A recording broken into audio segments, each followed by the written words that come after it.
pledge allegiance to the flag of the United States of America, to the republic for which it stands, one nation, under God, indivisible, with liberty and justice for all.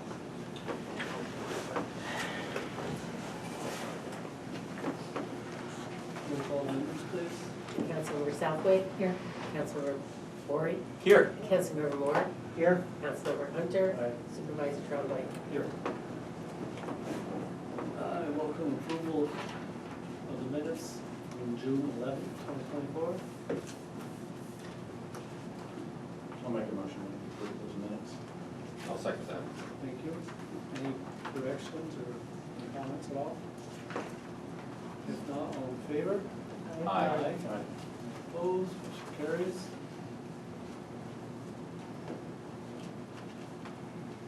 Presentations of petitions, communications, and general question period for members of the community. These are 5 minutes. Calvin, would you like to address this If I first? could, yeah, if you don't mind. I'll talk fast, keep it under 5 minutes. Calvin Castine, our legislator.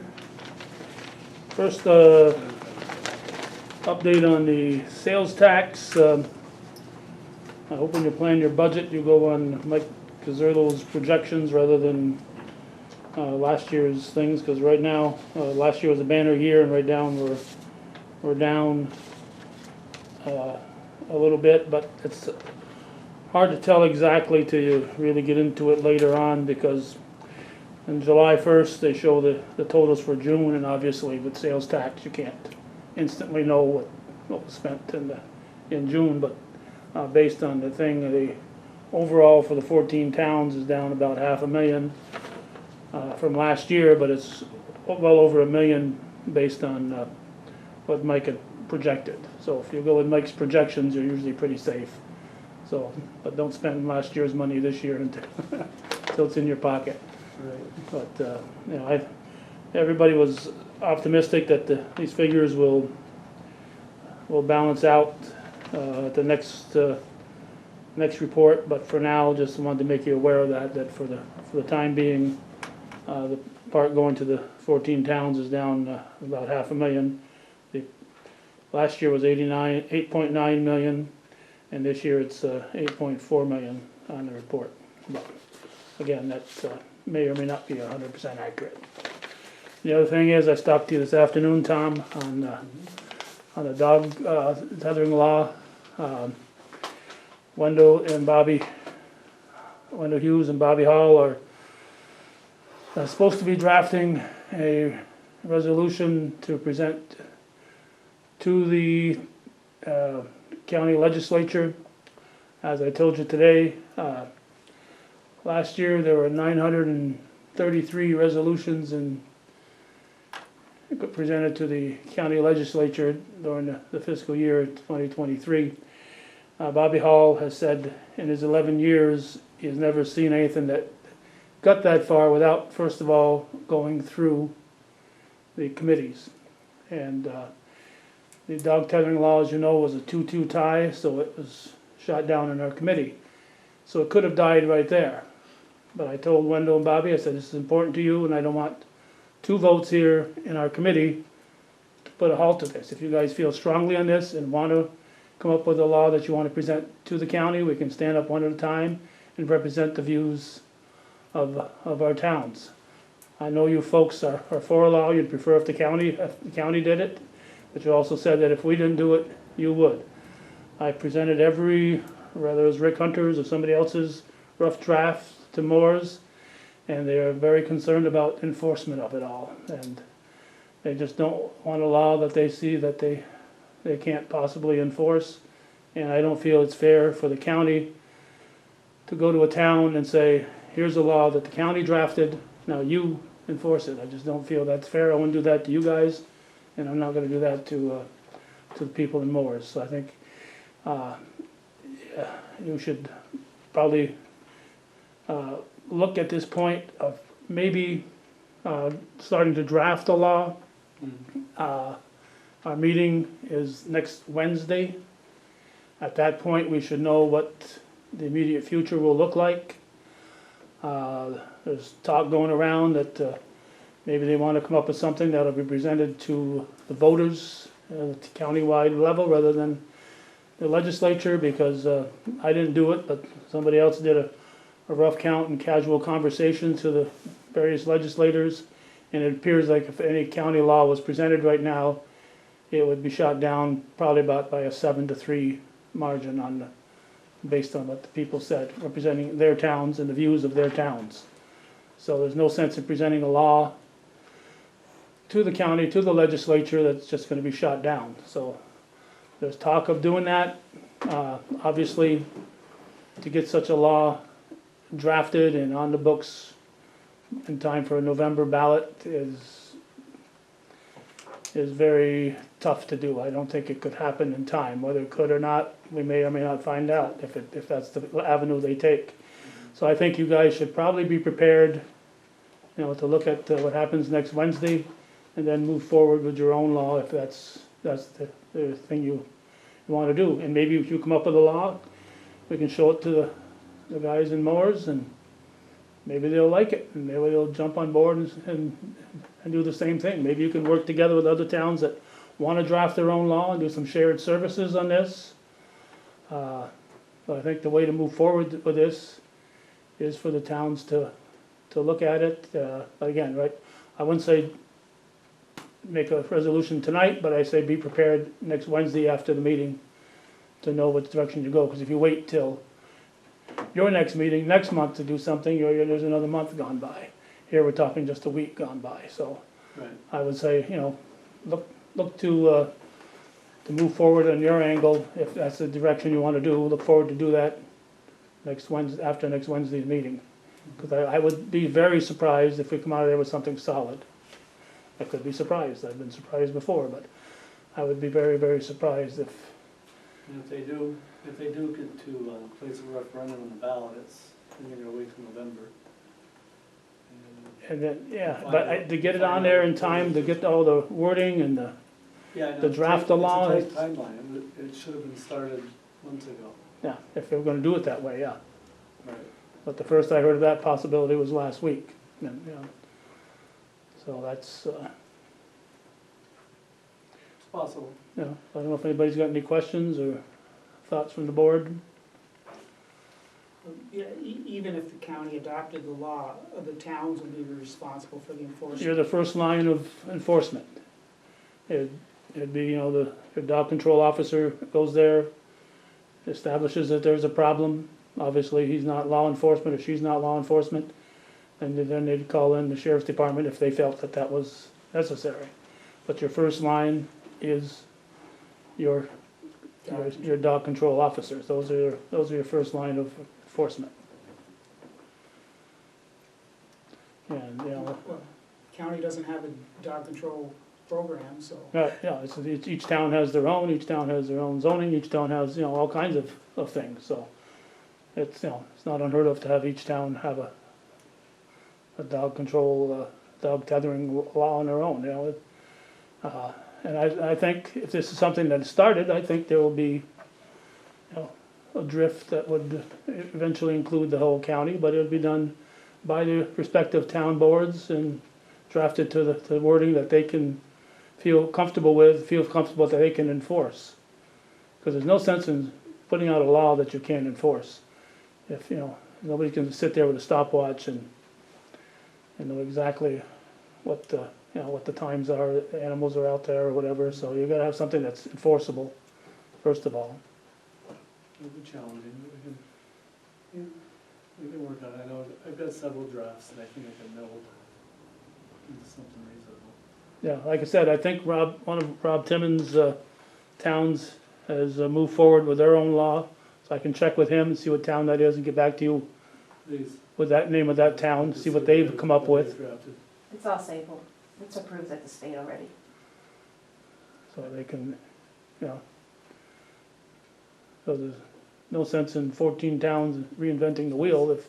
If one town comes up with a plan that's viable, and, Well, a lot of the dog control officers do more than one town. Yeah. So, you don't want them to have different laws laws. in different towns. Yeah, for all different towns, and sometimes it's hard to know where property line is for one town to the other, you know, or, so it would be best, the more, they follow each other, it would be great for us, for the towns. I'll call Tim and see if I can get a copy.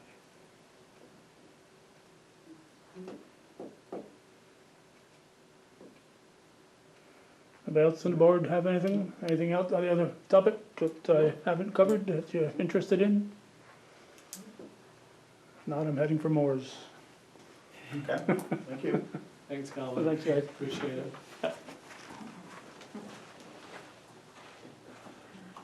Next. Okay. All right. Most of you know me, I am Jennifer Jewett, and I'm currently pursuing the dog tether law at the county level. Most people don't know that I'm a retired Air Force member as well. I joined the Air Force back in '96 and got my first golden retriever puppy named Amber in 2000 once I was married. 2 years later, I got another golden retriever puppy and named her Ginger. I instantly had a love for Goldens and spent every evening after work religiously walking my dogs and taking them to a large open baseball field with fences around them or dog parks when they were available.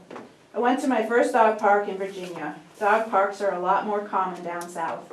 Wide open spaces where dogs can run and play with you, where you knew your dog wasn't going to run away because you were in a fully fenced in area. Next, I got my third golden named Maggie, so at this point I had 3 golden retrievers. Over the course of the next 15 years, my dogs went everywhere I went, every assignment, everywhere I could take them. My dogs traveled from Virginia to Las Vegas, to LA, to Idaho, to Utah, to Montana, to Arizona, to Texas, and to Germany, and finally to Florida, you name it. They went to dog parks all over the country. They loved to chase a ball and had a blast doing it. My dogs are family to me, as are the dogs I have now. Unfortunately, here in Champlain, there aren't any wide open fields that are fenced in where dogs can come off leash and let them run and play without being worried they'll take off. My current Goldens, I'll admit, have poor recall and will run off, like most dogs, if not on a leash. This leads me to why I am here. I'm asking the Town of Champlain Board to allow me to build a half-acre dog park on the land known as Bob Venn Park. And that takes you to the packet that I gave you.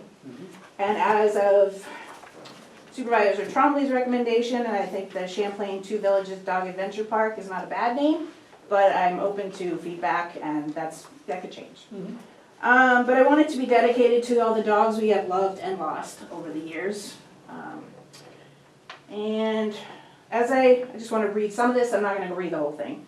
A dog park is not just for dogs. A dog park is a place where members of the community gather together, visit, and spend an afternoon meeting and getting to know their neighbors. Dogs socialize, get exercise, and everyone enjoys some fresh air. A well-socialized and well-exercised dog is a much happier, well-adjusted pet. And all those times I was in the Air Force, you know, if I didn't know somebody who was new to the area, you could always go to a dog park and sit and spend an afternoon and meet your neighbors. It's a good place to do that. The dog park that I went to in Virginia had a dog park pass, and that's what I was talking about on here. In 2002, it was $5. You had to go to like a town office and just buy a tag, and you had to present them with the rabies vaccination, or it could be the license, whichever, I'm up for whatever. I think requiring a license isn't a bad idea, just to increase the number of licenses in town. Janet recommended having they have to sign release of liability at the same time for people that are gonna use the park so that the town's not liable if something happens. But that was $5 in 2002. With inflation, you know what I mean? I don't know if it would be $10 now. I'm open to talking about that. I'm hoping that the town office could be the place where people could come in and purchase the tag.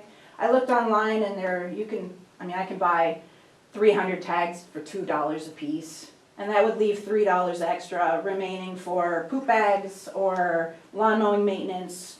Or if it built up over time in a fund, it could be used to buy, if at some point there was a water spigot installed or whatever. You know, the money would just build up as a fund.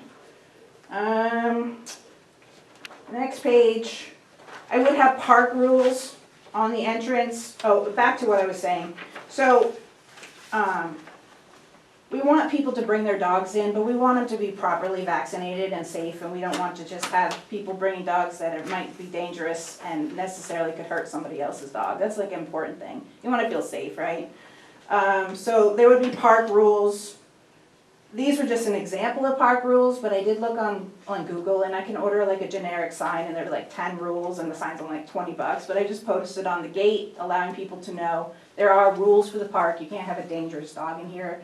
You need to have a tag, you know, just basic rules that you see on the list here. Nothing, you know, no aggressive dogs, can't allow your dogs to harass people, clean up after your dog, leash them before they come in the area, make sure they're leashed before they leave the area. Dogs park specifics. I'm hoping to get that half-acre park in Bob Venn Park that was across from the school because it's adjacent to a parking lot. People could walk right over instead of, I know there was other acreage further out in the field that's a little far for people, especially if they have 3 dogs and they want to carry water in and a bowl. It's a lot, right? So I was hoping for that half-acre. I'm looking at 4-foot tall black vinyl rust-proof fencing with the gates, but I do want to get price quotes and see if there are other options that we could potentially look at, just to see. But I want it to last a very long time, like outside of my lifetime, to leave this as a legacy park type of thing that I know will be there for a long time. I want to have a small dog park off to the right, just for the little dogs. That's through a separate entrance, because I think that's important. I also want to have the obstacles off to the side, because the most important thing is I want this to be a big field where people can use a chucker and their dogs can really run. I don't want the obstacles in the middle of the field where they're going to be a problem for dogs running into them, you know, because there's no place around here to just run. There's a separate mower gate so that the mower can get in there and, you know, and dog poop stations, trash can, rule sign. Pretty much the park would remain the same size, but it would grow in amenities, fundraising. I want to do some fundraising for it too. Oh, and for the public, the majority of this is private funding. It's not town funding, if anybody's wondering. The obstacles, I know Supervisor Trombley had mentioned something about maybe the Eagle Scouts maybe making the obstacles through a project, if possible. An idea. Memorial benches, that would be available for people to purchase as a memorial to a loved one. The same with trees and engraved stepping stones. You know, if they had lost a pet and they wanted to purchase that, it's just all money that goes back into the park to make it better. In time, Supervisor Trombley talked about water being out there. Hopefully that would be at some point in time. And a shaded seating area. So my request to the Champlain Town Board would be, since it is on town land, would be use of the land. Since the town does have poop stations all over the place, that you could provide 3 poop stations, you know, because they are all over the park anyway. And then that the mowing could be, since it's already being mowed by the town, that possibly the town could do the mowing. And then the money extra from the tags could be, like we said, set aside for improvements and used to pay for poop bags over time and mowing fees and stuff. So the next steps, I guess, would be approval from the town, and then if the town allows me to use that land, I would want to have various companies come out, and we'd have to mark where the actual property lines are, and so I can get several quotes on the fencing. If you turn to the next page, is a really bad kindergarten-looking drawing that I did.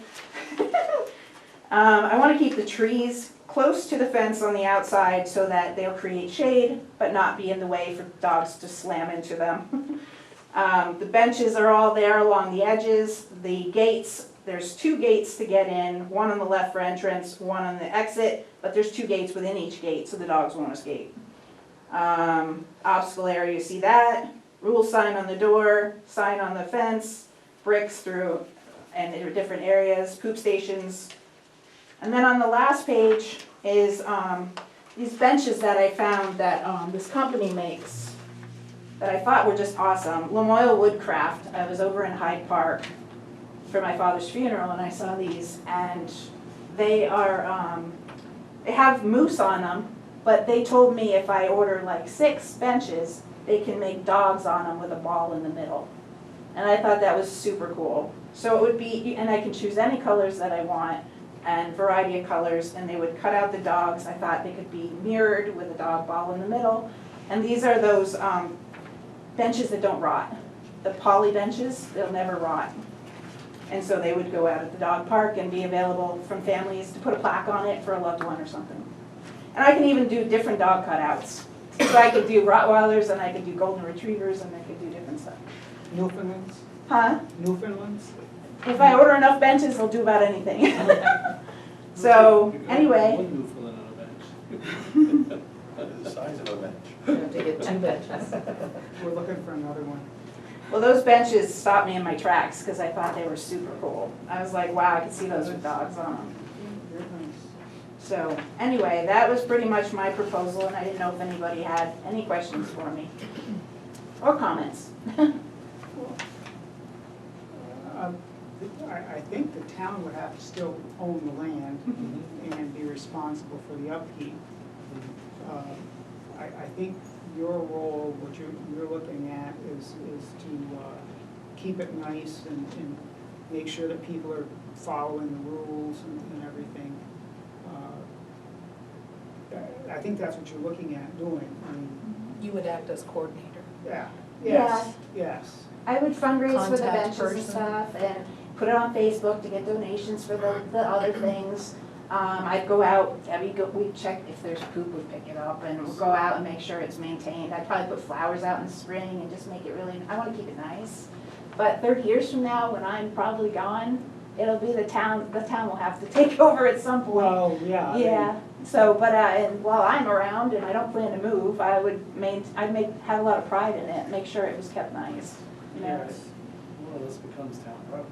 doesn't it? Yeah, well, it is town property. It is town You can't give it property. away. Yeah. Right, It's I just have, the it would private be a funding would project, Literally be donating this to the town. yeah.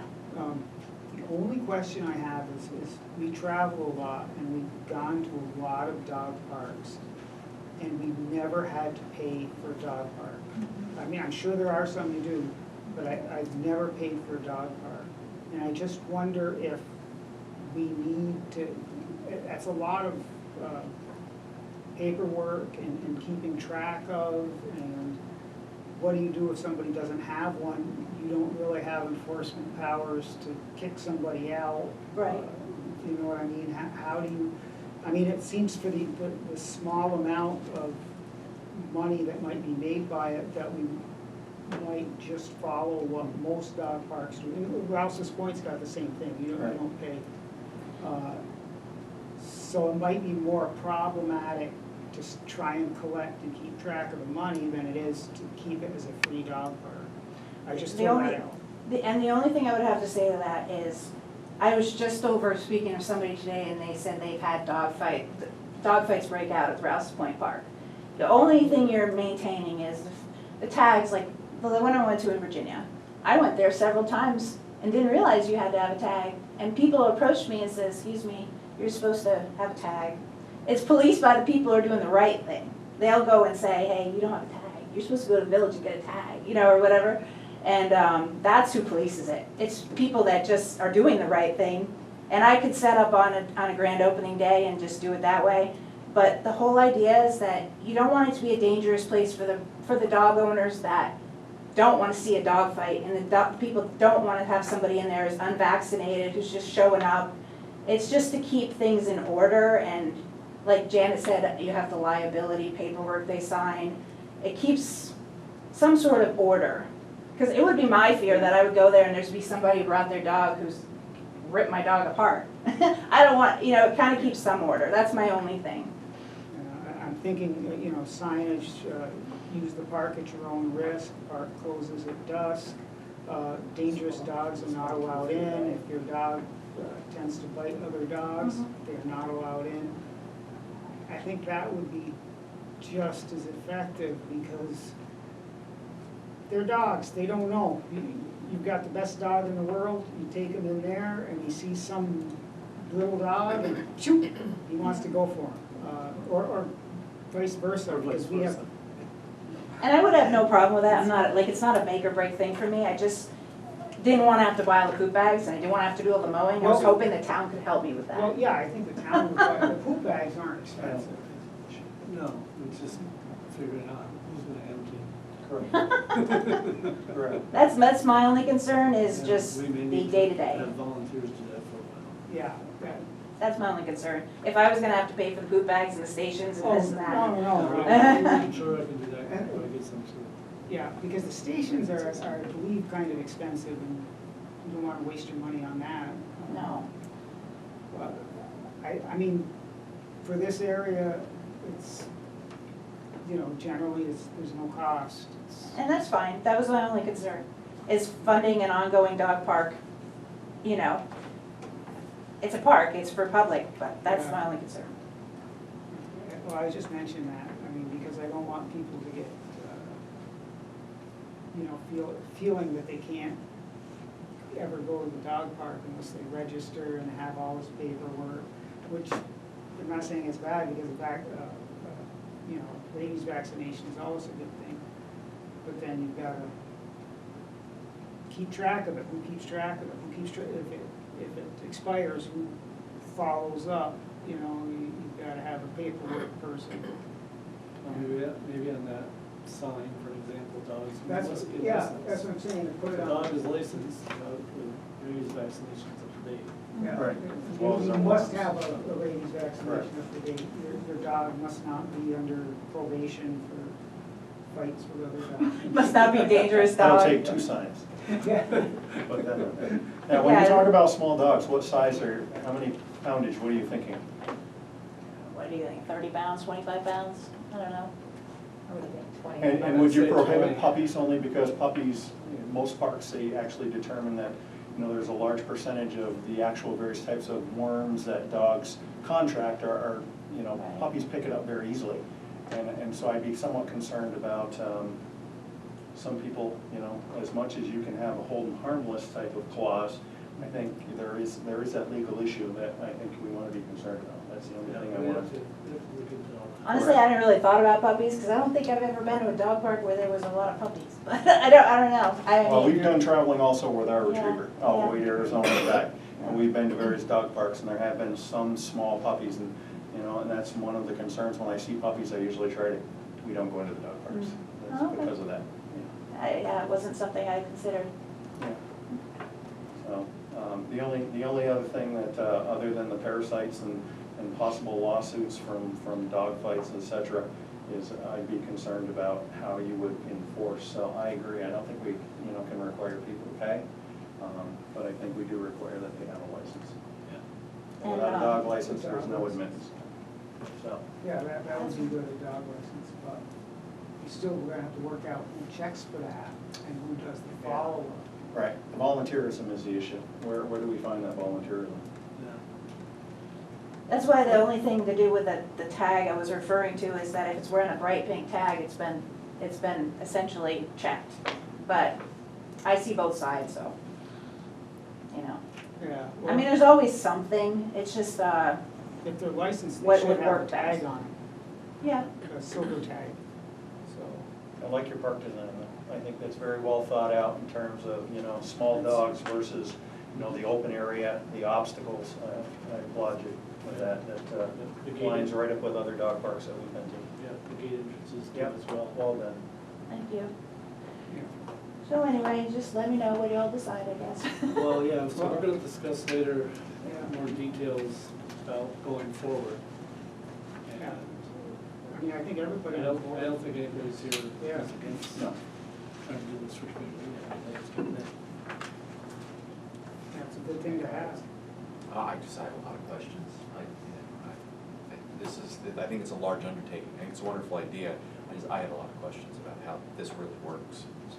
I mean, That's the type of details we're gonna. Yeah. Yeah, and Rouse's yeah. Point has one, so, you know, we can always follow what Rouse's Point has.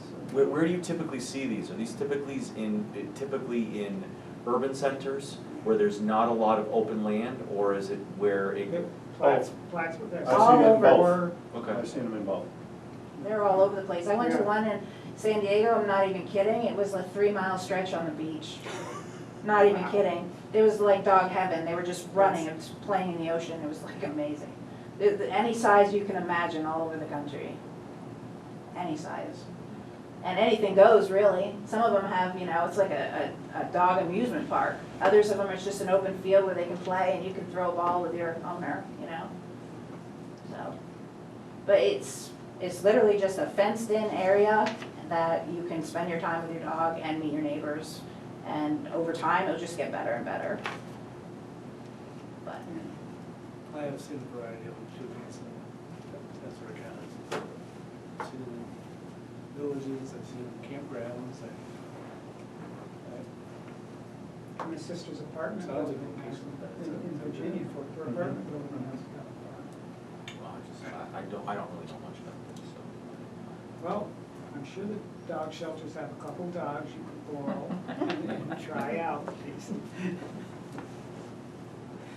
anyway, we'll be going, but if you need me for anything, let me know. Thank you. No, I'm just prepared for support. Okay, so, you know, as you can see, we're gonna try to move this forward. We've got a lot of discussion. I'm sure I'm gonna have a lot of homework to do, maybe others as well. Try to get ducks in a row and figure out where to put it. That's probably our first task, is to agree on that spot. And you think half an acre is sufficient? Oh my gosh, when you price the fencing, half acres, Yeah, like, I know, that's that's why, gonna be the killer. that's why I really wanna have it mapped out and have several companies give estimates. And maybe, you know, I think the black vinyl chain link is gonna last the longest and be there forever essentially. But there may be other options. I just wanna see what they say, you know what I mean? Cause they may have another idea. Yeah.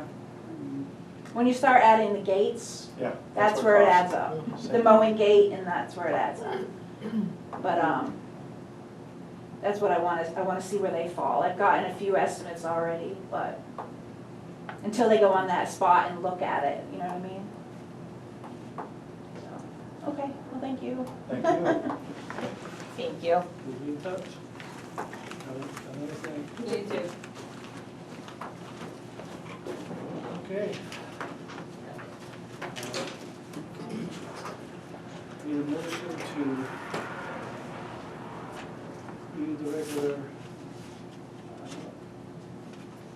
session of this business meeting and enter into public hearing for local law number 3 of 2024.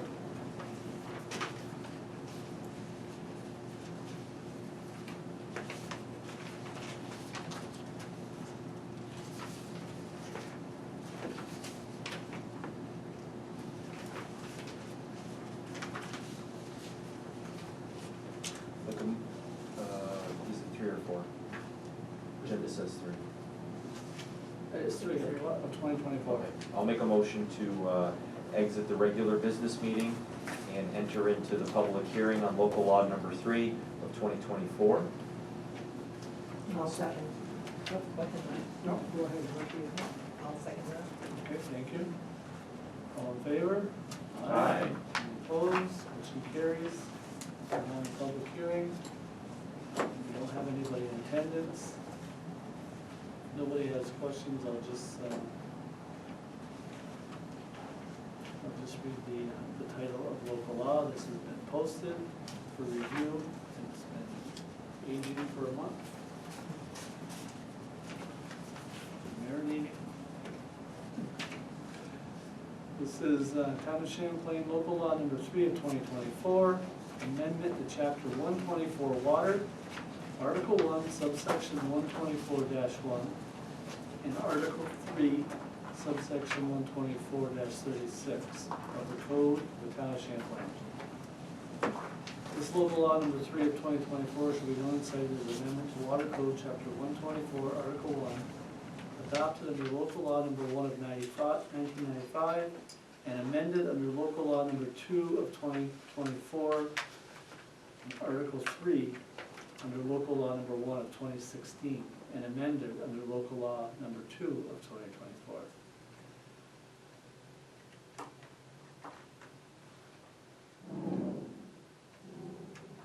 I'm not gonna read the whole thing, I'm trying to figure out how to do a preamble on this.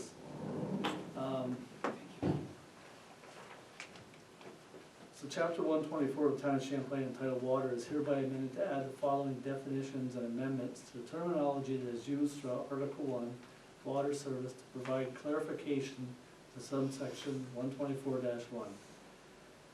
So, under definitions, agent, contractor, town board, water district, duly appointed representative, contractor, employee of the town, representative of the water district, town water operator, town officer, town water department personnel, and water purveyor. Throughout that chapter, this definition, these terms should be used interchangeably with the superintendent consolidated water district and are intended to have the equivalent of same meaning throughout the chapter. This is to provide clarification because of all those different terms used throughout this large article.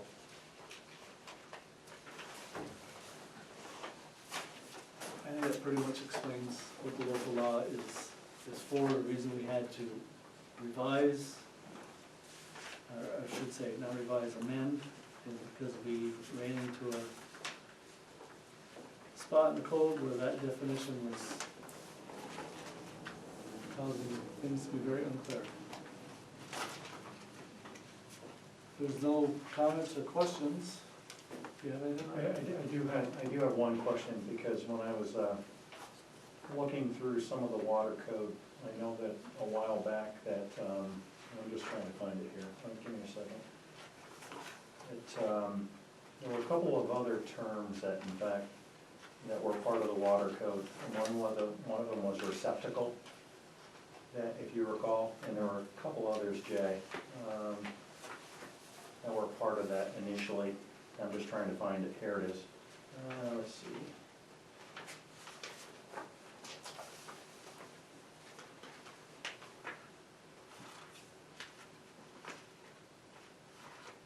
Receptacle was one of them, and there was one other.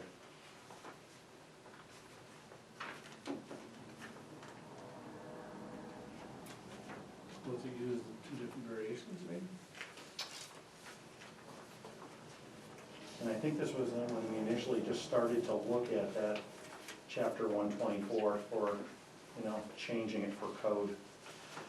There was another one, I don't.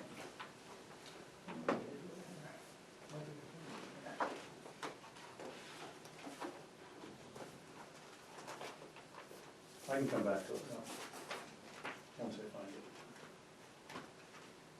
Is this something that you feel needs to be Well, I mean, added? I guess I'm wondering why we identified it to begin with, and now it's not even on the table. Why the term receptacle isn't even included in the definitions. That's the only thing I'm Did we asking. change it in the First Amendment? That we did?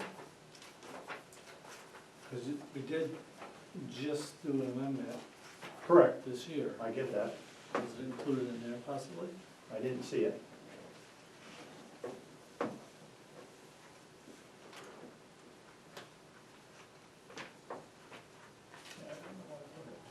I might have left it home. I included it in this for that purpose.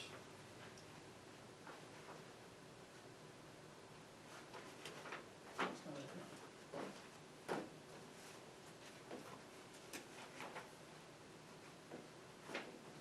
I don't have it.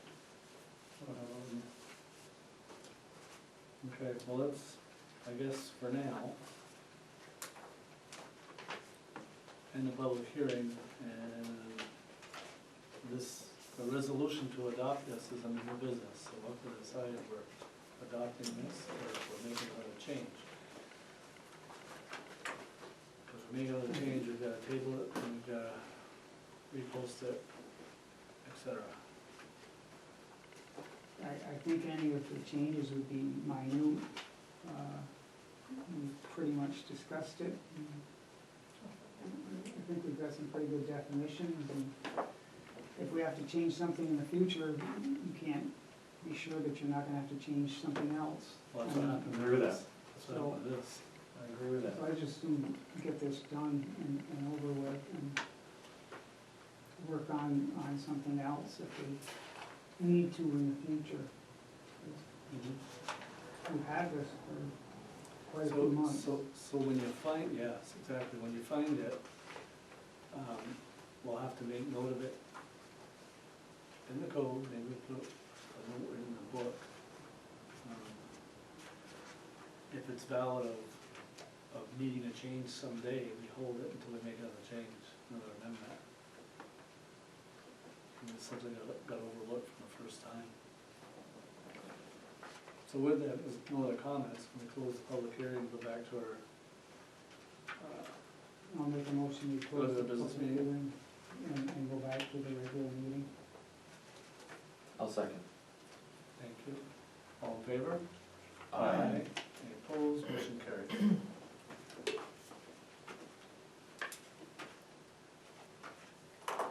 Okay, supervisor's report. Good evening. Congratulations to Carrie McCollum, our Northeastern Clinton Central School softball coach, for being awarded Coach of the Year. Congratulations, Carrie. And thank you to all of our coaches who are dedicated to our youth sports. Also, congratulations to the NCCS softball All-Stars, Bailey LaFountain, Desiree Dubois, and honorable mention, Caitlin Johnston. And congratulations to Desiree Dubois for also being chosen to Class B 5th Team All-State Softball Team. Congratulations to the Stars and Stripes Committee for this year's Village of Rouse's Point Independence Day celebration. The committee did an outstanding job organizing this very large event that is so important to our residents and businesses here in the town. Thank you to the members that work on this all year long. The town and both villages have begun the annual Putin Challenge. The months of July 1st through August 31st are designated as Putin months. The passports are available at the participating restaurants and at the town office. You're required to have the passport validated when you visit the participating restaurants. The participants who meet the requirements of a minimum of 4 validations will be awarded in September. All participants will receive a certificate, and t-shirts will be awarded to the first 20 participants who complete the challenge. The participating restaurants are Borderview Grocery, North Country Golf Club Grill, Sandy's Deli, Frenchies, Gino's Pizza, and Best Friends Diner. And we will have a press release tomorrow being done, so you'll see us in the paper soon. Farmers Market's coupons are available July 12th between the hours of 10:30 and 12 here at the town offices.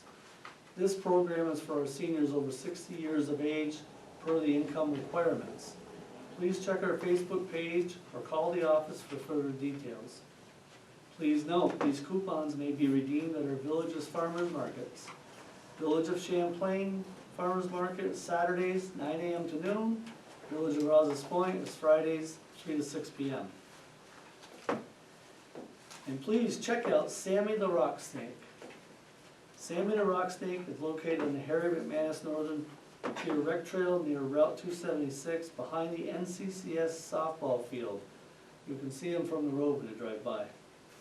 He was started by the NCCS art students under Mrs. LeCount's instruction. Sammy measures 9 feet 11 inches in length, and the goal is to see how long he can grow through the summer.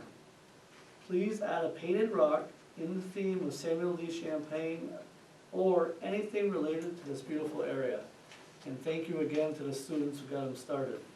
I haven't been out there to measure them, but we just had somebody in here that went and added 2 rocks and said there was many other rocks that have been added, so he's grown already. Yeah, it's cute. And thank you to Sarah, she's the one that brought it to me. Our Northern Tier Cougar Disc Golf Course is ready for play, though the summer months through the summer months, it's open any time of day, so please enjoy. It starts in the school property behind the soccer field and continues on to Bob Vin Park, and you must have your own disc to play. The Highway Department continue to be busy cutting grass on the sides of our roads, parks, and cemeteries. The paving of 3 roads in the town is planned for sometime this month or next month, depending on product availability. Please slow down, move over, and use caution for the safety of the men working, and yours.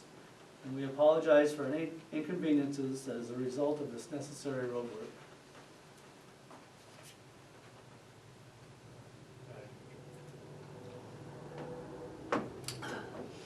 Okay, this is a mid-year report on projects. Pro-housing designation. I submitted our letter of intent to New York State Homes and Community Renewal, HCR. We've been accepted and we have begun the work of entering data. Our town clerk, Julie Casson, and our code enforcement officer, Chris Mata, are tasked with the majority of the data entry. So thank you to both of you. We are hoping to have this submission complete in the coming weeks to qualify for grant opportunities.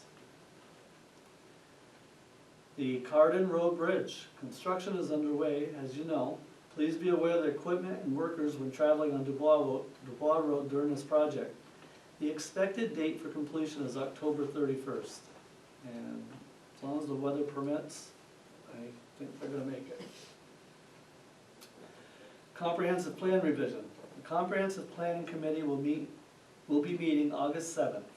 These committee meetings are closed meetings, however, there will be open public meetings scheduled periodically throughout the process to gain feedback from the community.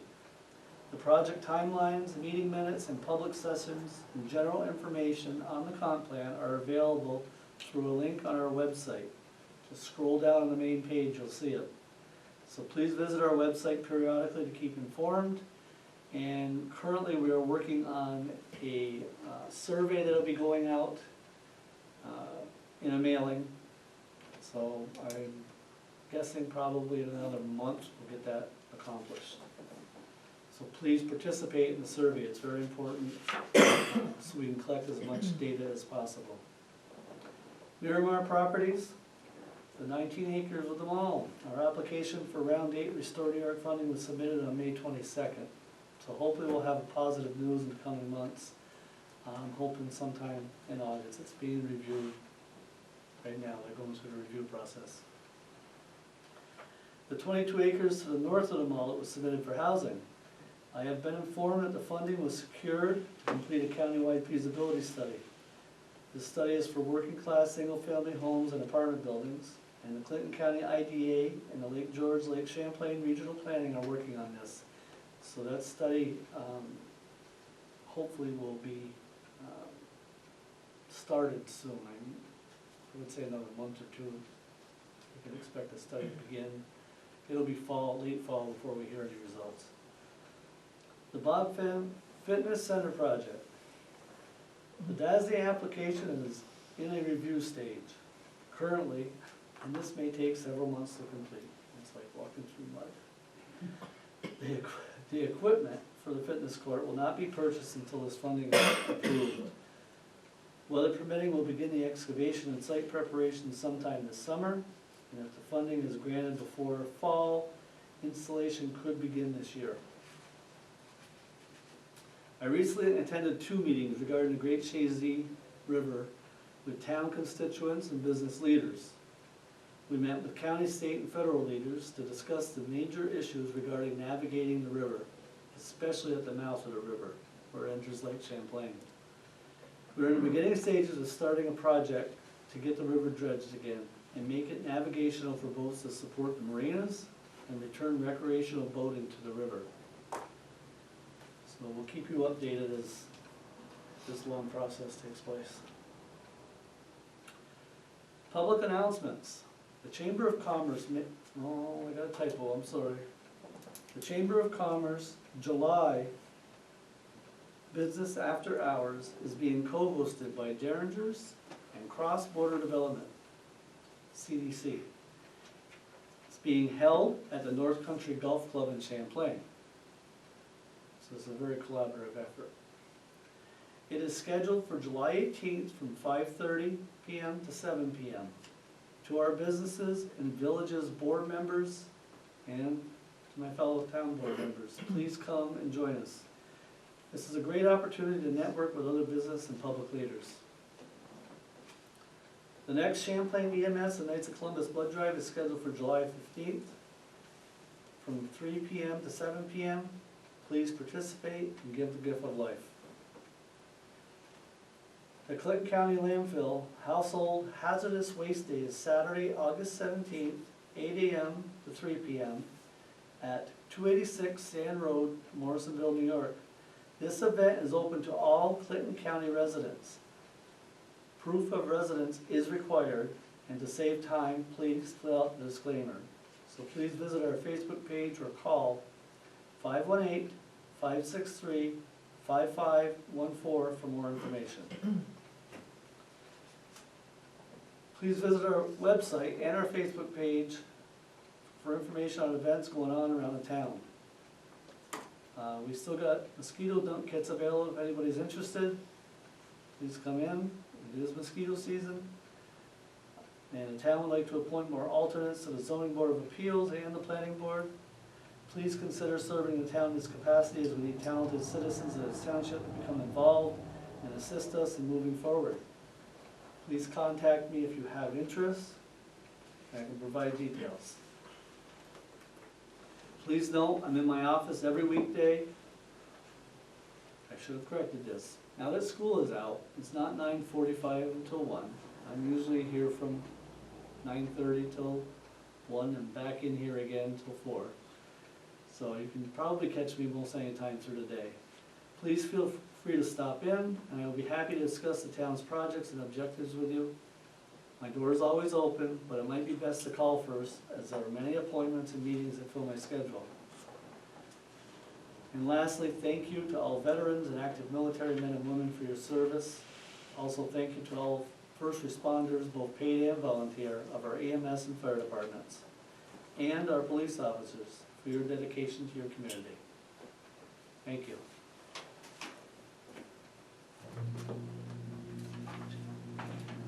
Reports from the council members. Start with you, Brian. Very quiet, haven't done too much other than roam the roads, see what might need to be done. There's a couple spots I need to talk to Alan about, signs that are down or something. Trees that need trimming. Yeah, we'll get it done, and, other than that, it's kind of quiet. Well, thanks for doing that, yeah. We'll get to it. Okay. Well, Brian will be filling in for me while I'm on vacation, so I'll have a little more. Don't go anywhere, don't do anything, so show us around. Thank you. So, Councilmember Moore? Yes. Okay. Councilmember Hunter? First, in regards to the Champlain Fire Department, Chris didn't have an awful lot to add, other than, of course, the Stetson Road dry hydrant on July 10th and 11th is scheduled to be properly taken care of. They're working with Alan to see if they can have some help from the town highway department for that day. Yeah, he's got a man schedule. Correct. Fire station progress, as any of you have seen, if you've driven down Route 11 or on Route 9, is progressing quite quickly. And as long as there are not a lot of rain delays, the progression should move quite quickly. Rouse's Point Fire Department had a very good annual fundraising this past weekend through the Rouse's Point Stars and Stripes. Mike LeBlanc indicated that the chicken barbecue did very well, and final numbers were to be announced at their next upcoming business meeting. The Friends of the Rouse's Point Dodge Memorial Library are looking for members to serve. If you're interested, please call 297-6242, leave a message, or of course you can stop by the library for more information.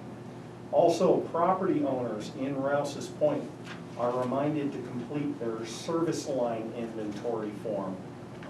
This is something that the village is quite adamant about. It's very important. The form to fill out actually provides general information, but it also is to identify what your service lateral is, whether or not it's copper, plastic, galvanized, lead, or maybe you don't know. If you have any questions, you can contact Danny Gay at 297-5502 extension 324, or the Village of Rouse's Point's employee Chris Latrimore at 518-297-5502, extension 333. This form is asked that it be dropped off, and I know that you can find this on the Village of Rouse's Point's website. If you go out to the homepage, you'll find a link where you can gain further access to that. Also comes in the village bill. Correct. So, many people probably have already done it, but again, they're requiring that this has to be done. Do you have the due date on that by any There is chance? no due date on this, other than similar to the town of Champlain, where this report has to be submitted to the EPA So sooner the by better then. October. So By it needs to be October.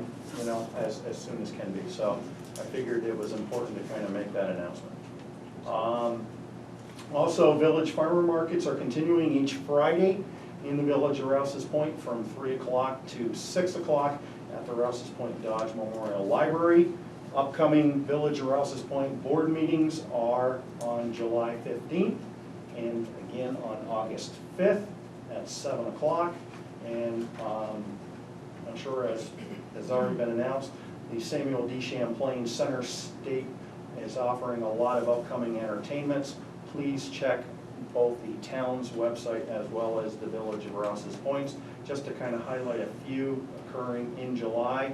On July 11th, Adirondack Regional Theater will be performing. July 18th, Too Tall String Band, and on July 25th, in Cahoots. So a lot of nice local entertainment is available. There's nothing to report on grants at this time. SPS grant opportunity actually has nothing in regards to what we're looking for at this time. And then the last thing I will report on is our EDU committee met last week, and we went through and assessed each of the actual parcels in the town of Champlain. I provided each of our town council people as well as the supervisor with not only a copy of the EDU adjusted listing by account effective July 1st, 2024, but I also have provided a letter that will accompany that EDU adjusted listing to the water board so that they can move forward for the completion of their water board report. Something that's very important that should be recognized, though, in talking with the committee last week, is that the town is strongly recommending that our water personnel have full access to water utility mapping software, and I've kind of highlighted 6 various bulleted items as the reason and rationale behind that. And as we know, our employees are stretched quite thin as it is, and it's important that we can kind of move in a direction that can get the most out of not only the employee productivity, but also make it as less stressful for those employees also. So ends my report. I'll just note that thank you very much, Councilmember Hunter, for taking the time to put all this together and having us gather. It was a very productive meeting, and all of this is reflected in his report, so thank you for doing it. Thank you. Yes, I was about to say that too, thank you. So has it been provided for the water board yet? No, now that needs to be forwarded with the actual copy to the water board, and I'll give Julie my copy so that I can, Yeah, if you want to sign it as well, we'll do a PDF to them. Thank you very much, Councilmember Hunter.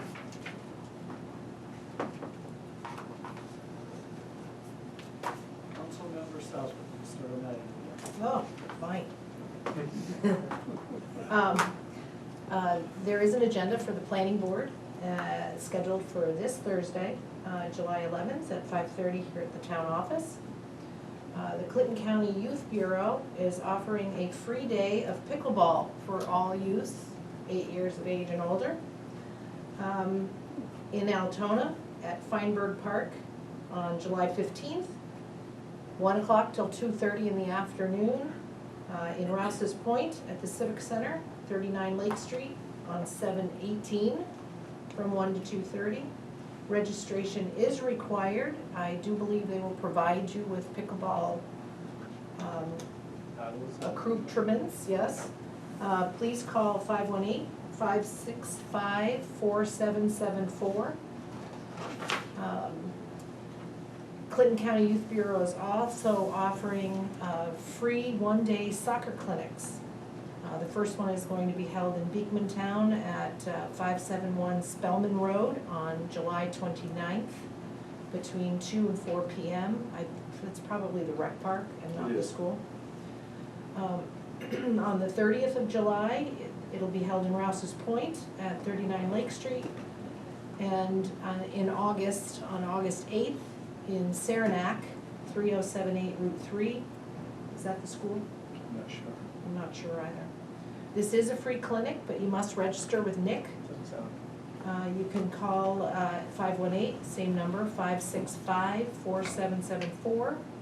Or you can go to Nicholas Arnold at clintoncounty.newyork.gov and register online. Sarah asked me to speak on the summer swim program. The town of Champlain is still holding the summer swim program, but it will be located at the Shazy Pool. The health department inspections, I believe, were not quite completed at the northeastern pool, so. Did they have limited openings? They Only do. to a certain time, I thought last time? Yes, there's 2 sessions. Correct, and I think only the second session is what has, She opening, didn't, but she I didn't could be wrong. specify, she didn't specify. So The the sign, first session's full, to understand? I think so. Maybe. I thought, but. yeah, first session is the week 7:29 to 8:2. Second session is 8:5 to 8:9. That information is on our website, and the deadline for registering is July 12th. And that's all I have to report. Thank you very much. Councilmember Salzberg. Councilmember Bori. Okay, I'll start with the Zoning Board of Appeals, ZBA. They met on the 20th of June, and they did have a business before the board. The minutes are in the packets. Looked like they took the application and they're moving it on to the county, and there's a public hearing scheduled for July 18th at 5:30 here at the town office. Looks like somebody's looking for a variance, is that correct, Julie, on St. John's Road? So that, again, that public hearing is on July 18th at 5:30 here at the town office. Next, marketing, don't really have much on that other than our Facebook page has been, I think, a pretty good spot for a lot of great information in terms of what's going on here and the opportunities available. I haven't heard from Boyer Benner about if they've collected what they wanted to collect. It's, Well, we had a meeting, what, a month and a half ago? and they had, And they we haven't had, had one since. yeah, they had their short list, We're due. but they should be, they were doing a photo shoot and a I video don't know if shoot, they've done and that. there's been, so there's been no update to that, so I'll put that on my, file, and I need to find out when they plan on doing that, so. And that's where we're at. We sent them some suggestions. Correct, I've but I seen- haven't actually seen a final list, if they've actually come up with a final, like, shoot list, and No, I don't think I have either. so maybe we can talk about that and see if Mhm. they have. So Dorothy and I will get that all situated. So anyway, so there's, for marketing, although I wanna just speak to what, legislator Castine talked about with the sales tax being down. Did he say that was attributed to the tourism, lower tourism maybe, or just, did he? He didn't He really didn't attribute it. really. Right. Okay. And I thought that our numbers were way high, and I talked with someone this morning, and he couldn't find one hotel room available this past weekend. Yeah, and there was data that came out that tourism is up some 40% in New York State. So, Mhm. I mean, maybe we're not getting it, but it's apparently it's record numbers of people traveling, and that's not just in New York State, but apparently across the country. There's a lot of pent-up demand for wanting to go out, and so, He also pointed out that was early June data. He did. So maybe So, we're just, you know, we gotta we're wait just gonna for, We have to I wait for think, we gotta, I think we're gonna have to wait till the end of July to Yeah. really see something, and keep in mind, this is 14 towns. I don't think all the data's in, okay. but Yeah, I think the fact that it was early June data is gonna skew it greatly because the summer. Yeah, I don't know about your personal experiences, and you're just going on, you know, your own raw data, what you're experiencing, but I've noticed a lot more traffic on the roads in general, whether it's here, whether it's in Plattsburgh, whether, you know, more traffic. I see parking lots that have a lot of cars in them. There seems to be a lot of people around, so. I couldn't get over how many people were in Rouse's Point last Yeah. weekend. Yeah, the 4th of July Numbers were celebration, huge. yes, it was definitely hearkening back to years ago. So yes. Mhm. So I know that sounded a little dismal in terms of that, but I have high hopes that we're gonna exceed where the projections are. I really do think so. Yeah, he did say that. He did Yeah. say it was early data and normally, But stick to the projections. Not to, yeah, don't put the cart before the horse. Yeah. yeah, you budget based upon what those Yeah. projections are. You don't budget on what last year's were. But it seems positive from what I can tell, and it's fairly early, we're only talking early July right now, you know, we're nowhere near the end of the summer. So there's for marketing, and just wanna make notion about the highway and thank the highway department for everything that they do. It's always encouraging for our town residents to see all of the really good work that they do year-round, whether it's, you know, you mentioning the roads, the mowing. I know the county's involved with helping us with the painting of lines. There's a lot going on this time of the year, so very helpful across the board. The swimming you mentioned, you know, there should just be a general note, as there's a lot more boating and swimming. The weather's been very hot, humid. People are probably taking advantage of the fact that we have a lovely body of water here. Just remember water safety, whether you're out on a boat or whether you're swimming, please. at a beach. Yes, please, good water safety, so we're not having accidents that can be easily avoided. And many thanks to our coaches and instructors that are involved with our summer recreation programs here in the town. It's a great opportunity for our youth, and thanks to those that are seeing that happening throughout the town, so just a thanks on that. Thanks to the 4th of July committee, Rouse's Point, Dorothea mentioned here, or Councilmember Southwick mentioned. Great crowds, very fun, packed weekend. Thanks to the judges at the parade, Mary Rasco, Kim Trombley, Tom Trombley, all the participants, the vendors, the committee. Thanks to the Village of Rouse's Point for all their help and support, their staff, administration, Parks and Rec, crew. It takes really a community to put this on, so thanks to all of them and all the hard work and time that they put into all of that. Montgomery Post 912, Dodge Memorial Library, all of the sponsors, just a huge thank you. It was a successful weekend, and it couldn't have happened without all of those moving parts. And the parade's MC. Oh, wow. One of those things. Thank you to the MC, that's right. You mentioned the farmer's market coupon thing, right? Yes. Okay, so we're good on that. There's just a couple of things. Councilmember Hunter mentioned some of the music. We do have in the village of Champlain, they've got some summer concert series. Actually July 10th, which is going to be, at the time we're taping this, going to be tomorrow. The Straw Hatters are going to be at Bill Earl Park. And that's from 6 to 8, and the Straw Hatters, of course, are a local favorite band. Apparently they had their start right in Rouse's Point in the 1940s, so they'll be playing there. And then they also have Taylor LaValle, a local musician celebrity, July 21st, and that's at Bill Earl Park at the Village of Champlain. That's it. Oh, no, I'm gonna ask Julie to help me with this one too. Besides our food truck, we got our next food truck. The Food Dudes will be here on July 17th from 4 to 6:30, right here at the town office. A lot of great fare with the Food Dudes. Shane always brings his A game, so come on down for our next food truck event, that's on July 7th, 4 to 6:30.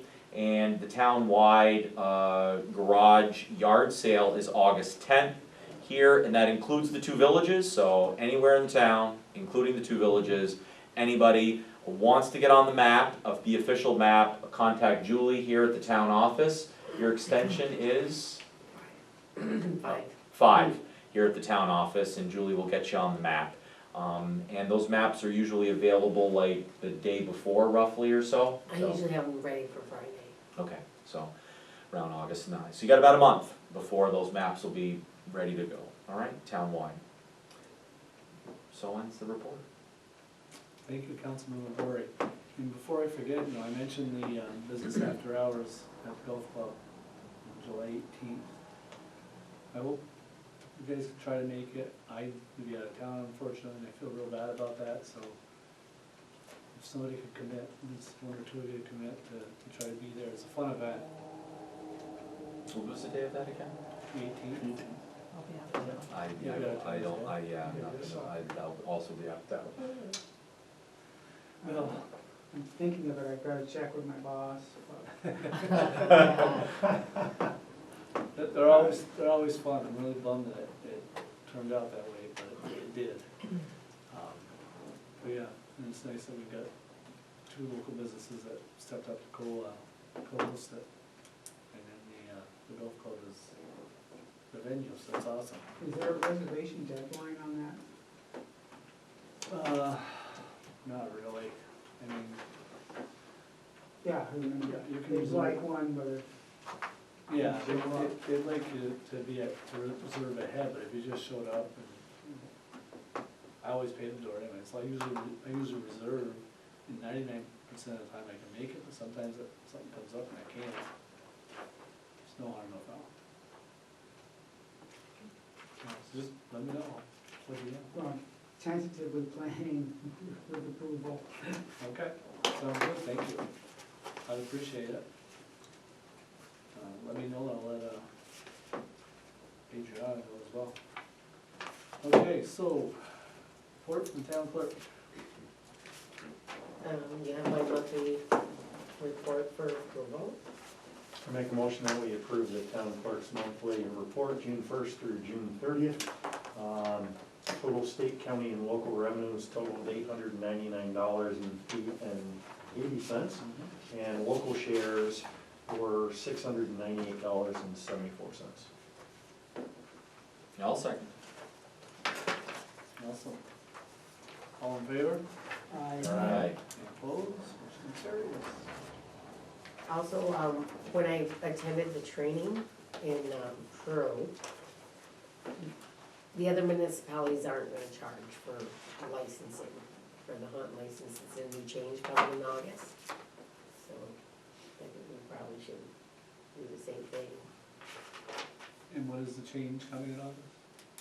The state's no longer gonna give us the paper, the rolls. Oh, you told me this, that's right.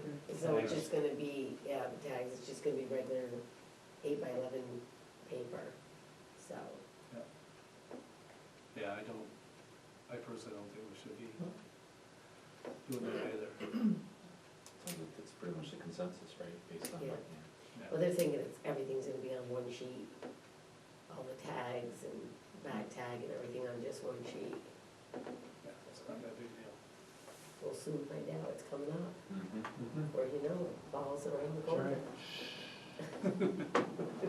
Archery first, and then muzzle. Yeah. That's fun. Good, I'm excited. anything else from the town clerk? That's it. Summer's Thank you over. very much. Okay. Review of the post audit bills. The abstract, everybody has a copy of that. There's no comments there, we need to approve the post audit, the monthly bills, I'm sorry. Yeah, there is an additional, that's correct. So the monthly bills, the bill report totaled $33,479.24. We have an additional under building maintenance for the generator repairs was $342.17. So our grand total is $34,321.41.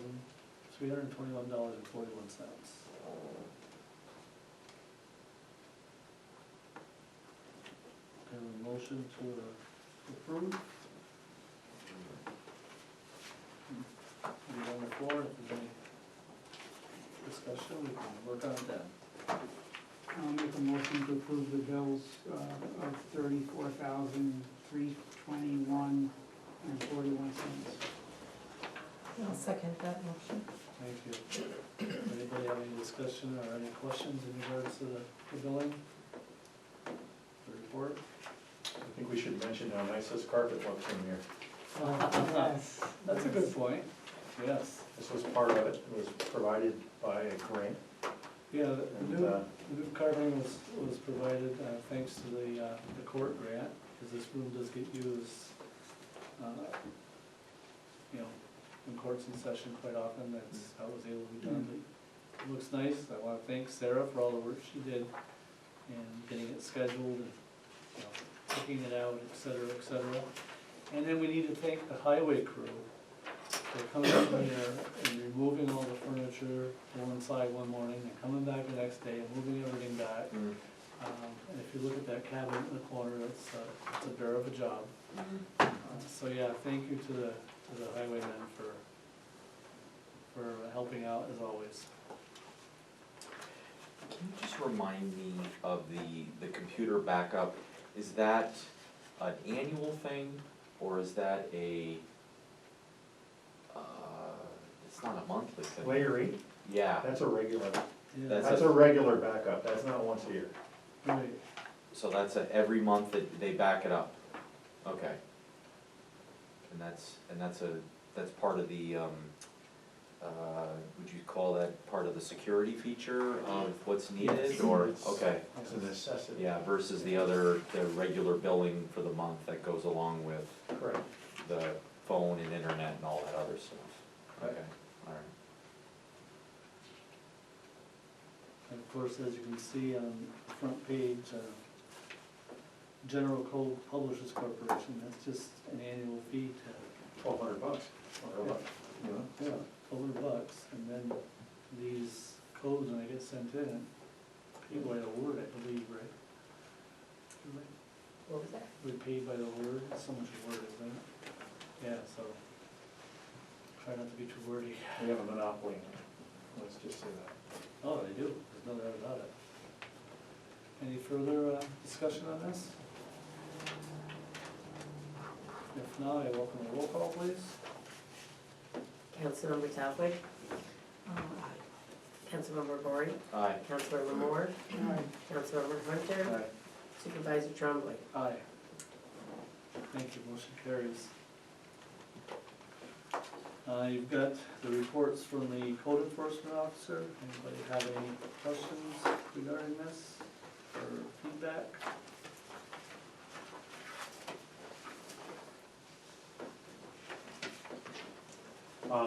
One thing I do just, and again, I announced this last month when we received his reports. This really does not show committees or meetings that Chris meets with. It does not show. No, it doesn't, but do we? Well, again, I think when you talk about hours in a day, they all, like, for example, our EDU committee meeting that Chris sat in here, we met for almost 3 hours. I know, but do you want him to report that? No, I'm asking? I just wanna make sure that people are aware that the code Thank you. enforcement officer Okay. does much more than what's appearing Okay. in these reports. So when you ask to kind of see a code enforcement's reports, please be aware of that. Yeah, thank you for pointing that out. I thought you were asking for all those details, which I think is asking for too much time to be spent. But yes, you're right. Called This, out this is for water. just a portion of it, Yeah. small portion, actually. So thank you, Councilmember Hunter, for that. Any further discussion in regards to code enforcement reports? Dory, do you think those are more in the line of where you were suggesting Oh, a year yes. ago, right? Yes, yeah. Yeah, it gives you a little bit more detail. So, yeah, luckily you can utilize the program to print those out. That's pretty useful. Report from the highway superintendent, I don't have a report, but he's been working on drainage problems, actually grass, they're, cutting the ditches and stuff, but he did tell me that they are hoping to pave, to get asphalt for the last week of July.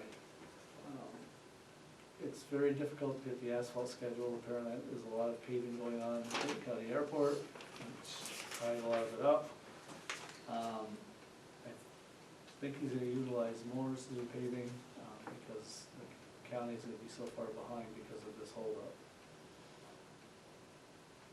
So hopefully, about the end of July, that last week of July, it's supposed to be repaving. Correspondence. Oh, wait a minute, I skipped over dog control, didn't I? I'm sorry. Dog control. You probably didn't bother printing it off, I got emailed to you. I mean, that's the size of this. Well, I want to commend Jody for starting to include in the reports not only the investigation and the actual complaints that are being filed, but I think the images and the other, components that come along with this documentation makes it much easier for us to kind of identify with some of the things that maybe aren't within the report. Yeah, I mean, the complaint details are well written out. But yeah, it was a busy month. No questions in regards to that? Correspondence, chart of communications, minutes for the zoning board of appeals,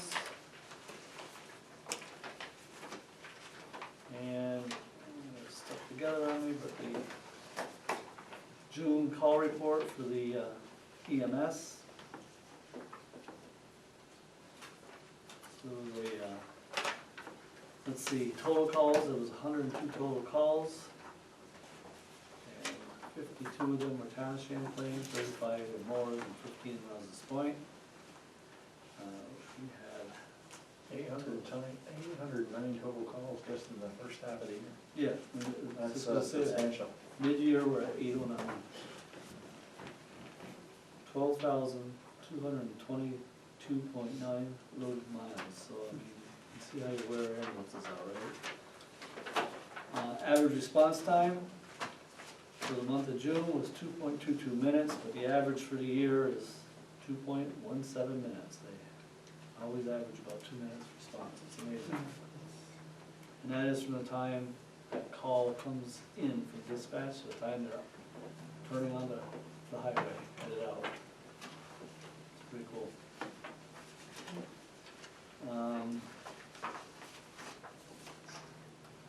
That brings us to new business.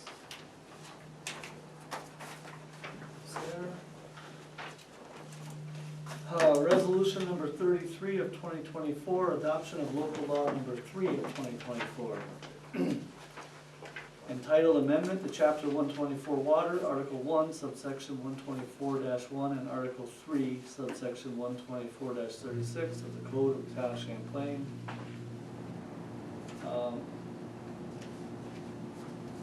I'm going to do a preamble and then skip to the back if you want me to read the whole thing, since we've been through it 2 or 3 times. Yeah. Okay, so, whereas the Town of Champlain Town Board identified the requirement to amend the Town Water Code, Chapter 124, Article 1, subsection 124-1, and Article 3, subsection 124-36, to add definitions and amendments to the terminology to provide clarification. And again, that was the following, all the same definitions I read in local law. And whereas the town board has previously initiated the adoption process for subsection 272-A of town law and introduced local law number 3 on June 11th, 2024. And now, therefore it be resolved The town board of the town of Champlain does hereby approve and adopt local law number 3 of 2024. I have a motion to approve said resolution as read and presented. I'll make that motion to approve the resolution as read. I'll second it. Thank you. All in favor, any discussion? All in favor? Aye. Aye. Aye. Aye. Opposed, motion carries. Thank you. You got a copy of it? Okay, next is resolution number 34 of 2024, commending Women of the World, Chapter 462, for their generosity and commitment to community. Now, this I haven't got a date from Cal, I should ask them tonight. I'm trying to get a date so we can meet at the park and present this to them in connection with regards to the gazebo they donated to us.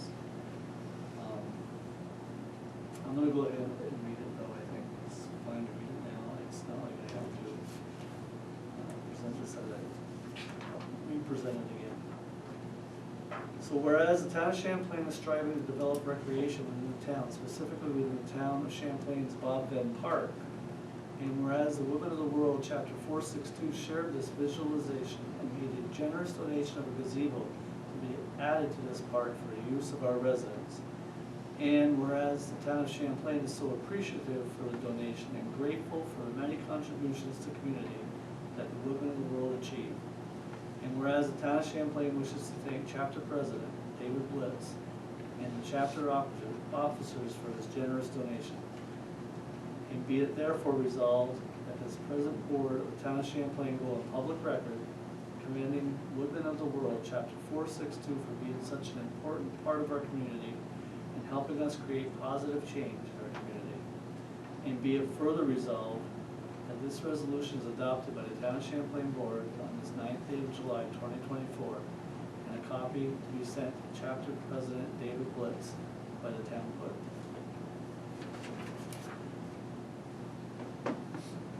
Motion to approve, please. I make a motion that we approve resolution number 34 as written. I second. Any further discussion? All in favor? Aye. Opposed? Motion carries, thank you. Next is resolution number 35 of 2024 to introduce local law number 4 of 2024.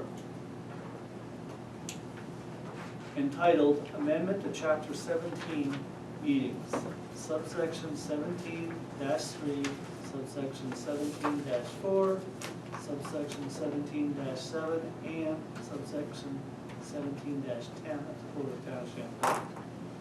Whereas the Town of Champlain Town Board has identified the requirement to amend Chapter 17 meetings, subsections 17-3, 17-4, 17-7, and 17-10 of the Code for the Town of Champlain to reflect the practices of the current era and provide clarification.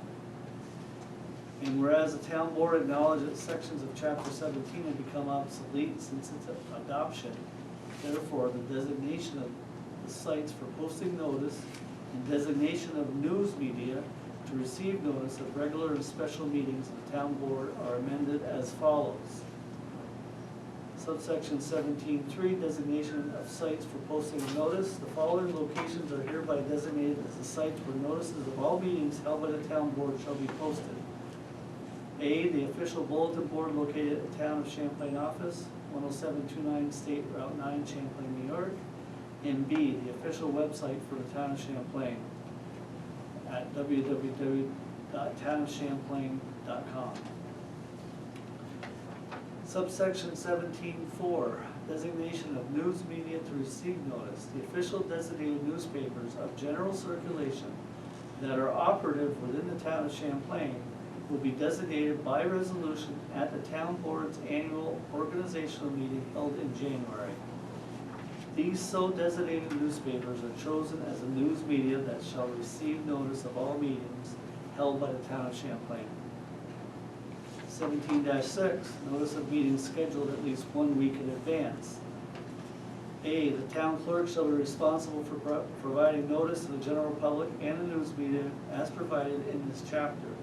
B, the newspapers designated in 17-4 herein shall be informed of a scheduled meeting at least 1 week in advance to ensure notices at least 72 hours in advance of such meeting, by email or by personal delivery to an officer or employee of the news media as follows. 1, notice provided by email to the news media shall be sent at least 1 week in advance of such meeting to ensure it's provided to the news media at least 72 hours in advance of the meeting. And when the notice to the news media is emailed, the person emailing will request an email confirmation, and said confirmation will be recorded as provided in subsection 17-10B. Number 2, when notice to the news media is personally delivered, the person delivering the notice shall obtain a receipt signed by an officer or employee of the news media, which receipt shall also show the time and date thereof and the title of such officer or employee, and shall state that the notice has been provided in compliance with subsection 94 of the Public Officers Law. Subsection 17-7, notice of meetings scheduled less than 1 week in advance. A, the public shall be informed of meetings scheduled less than a week in advance as soon as practicable by posting of notices in location designated in subsection 7-3 herein.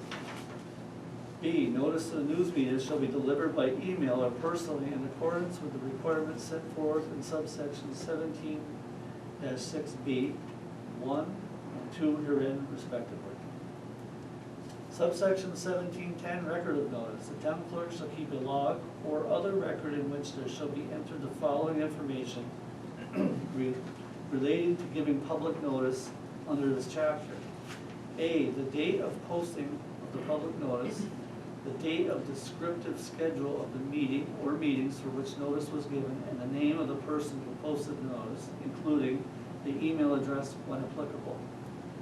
B, if the notice to the news media is given by email, the time and date of said email, the date or descriptive schedule of the meeting or meetings for which such notice is given, and the name of the email recipient, and the name and title of the person who sent the email. And C, if the notice to the news media is given by personal delivery, the time and date of the delivery of the same, the date or descriptive schedule of the meeting or meetings for which the notice was delivered, and the name or the officer or employee to whom it was delivered, and the name and title of the person who delivered the notice. And whereas the town board is initiating the adoption process for subsection 272-A of town law, and now therefore be it resolved, the town board of the town of Champlain does hereby introduce local law number 4 of 2024. Motion to approve said resolution as written. I'll make that motion to approve resolution number 35. I'll second. Thank you, and thank you. Any discussion? All in favor? Aye. Any opposed? Motion carries.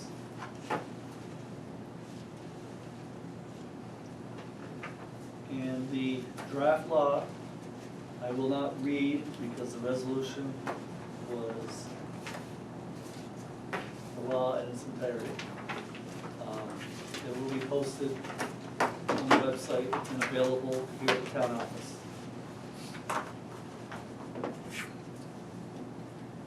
So resolution, next is resolution 36 of 2024 to set public hearing for this local law.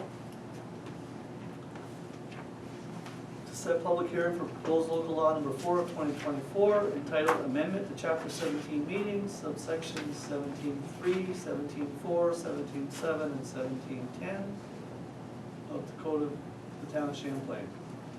Whereas proposed local law number 4 of 2024 purports to amend the Code of the Town of Champlain, Chapter 17 Meetings, subsections 17.3, 4, 7, and 10. And whereas the town board desires to hold a public hearing with respect to the adoption of said local law.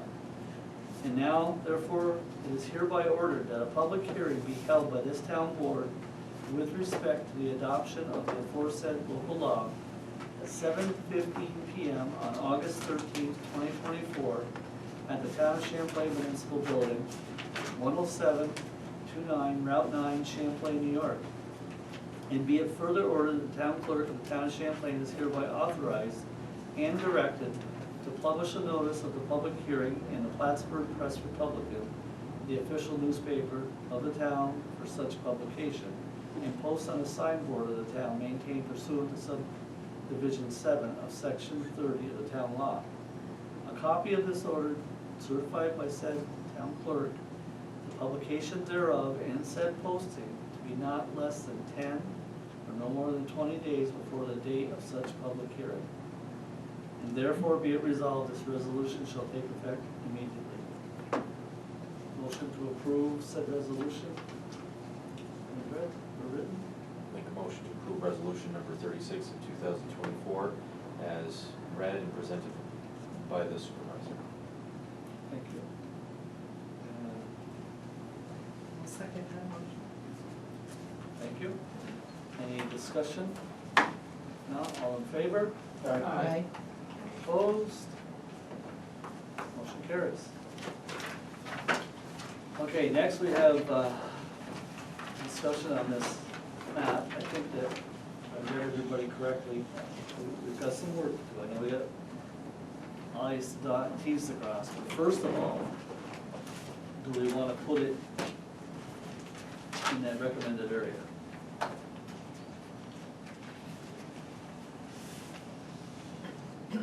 Or do we want to do further work to go out there and look at it physically before we make those? I personally would like to actually see it in person, So, yeah. these locations. I think. I would too. Sometimes computer-aided design doesn't give you a true feel for Right, proximity to other things.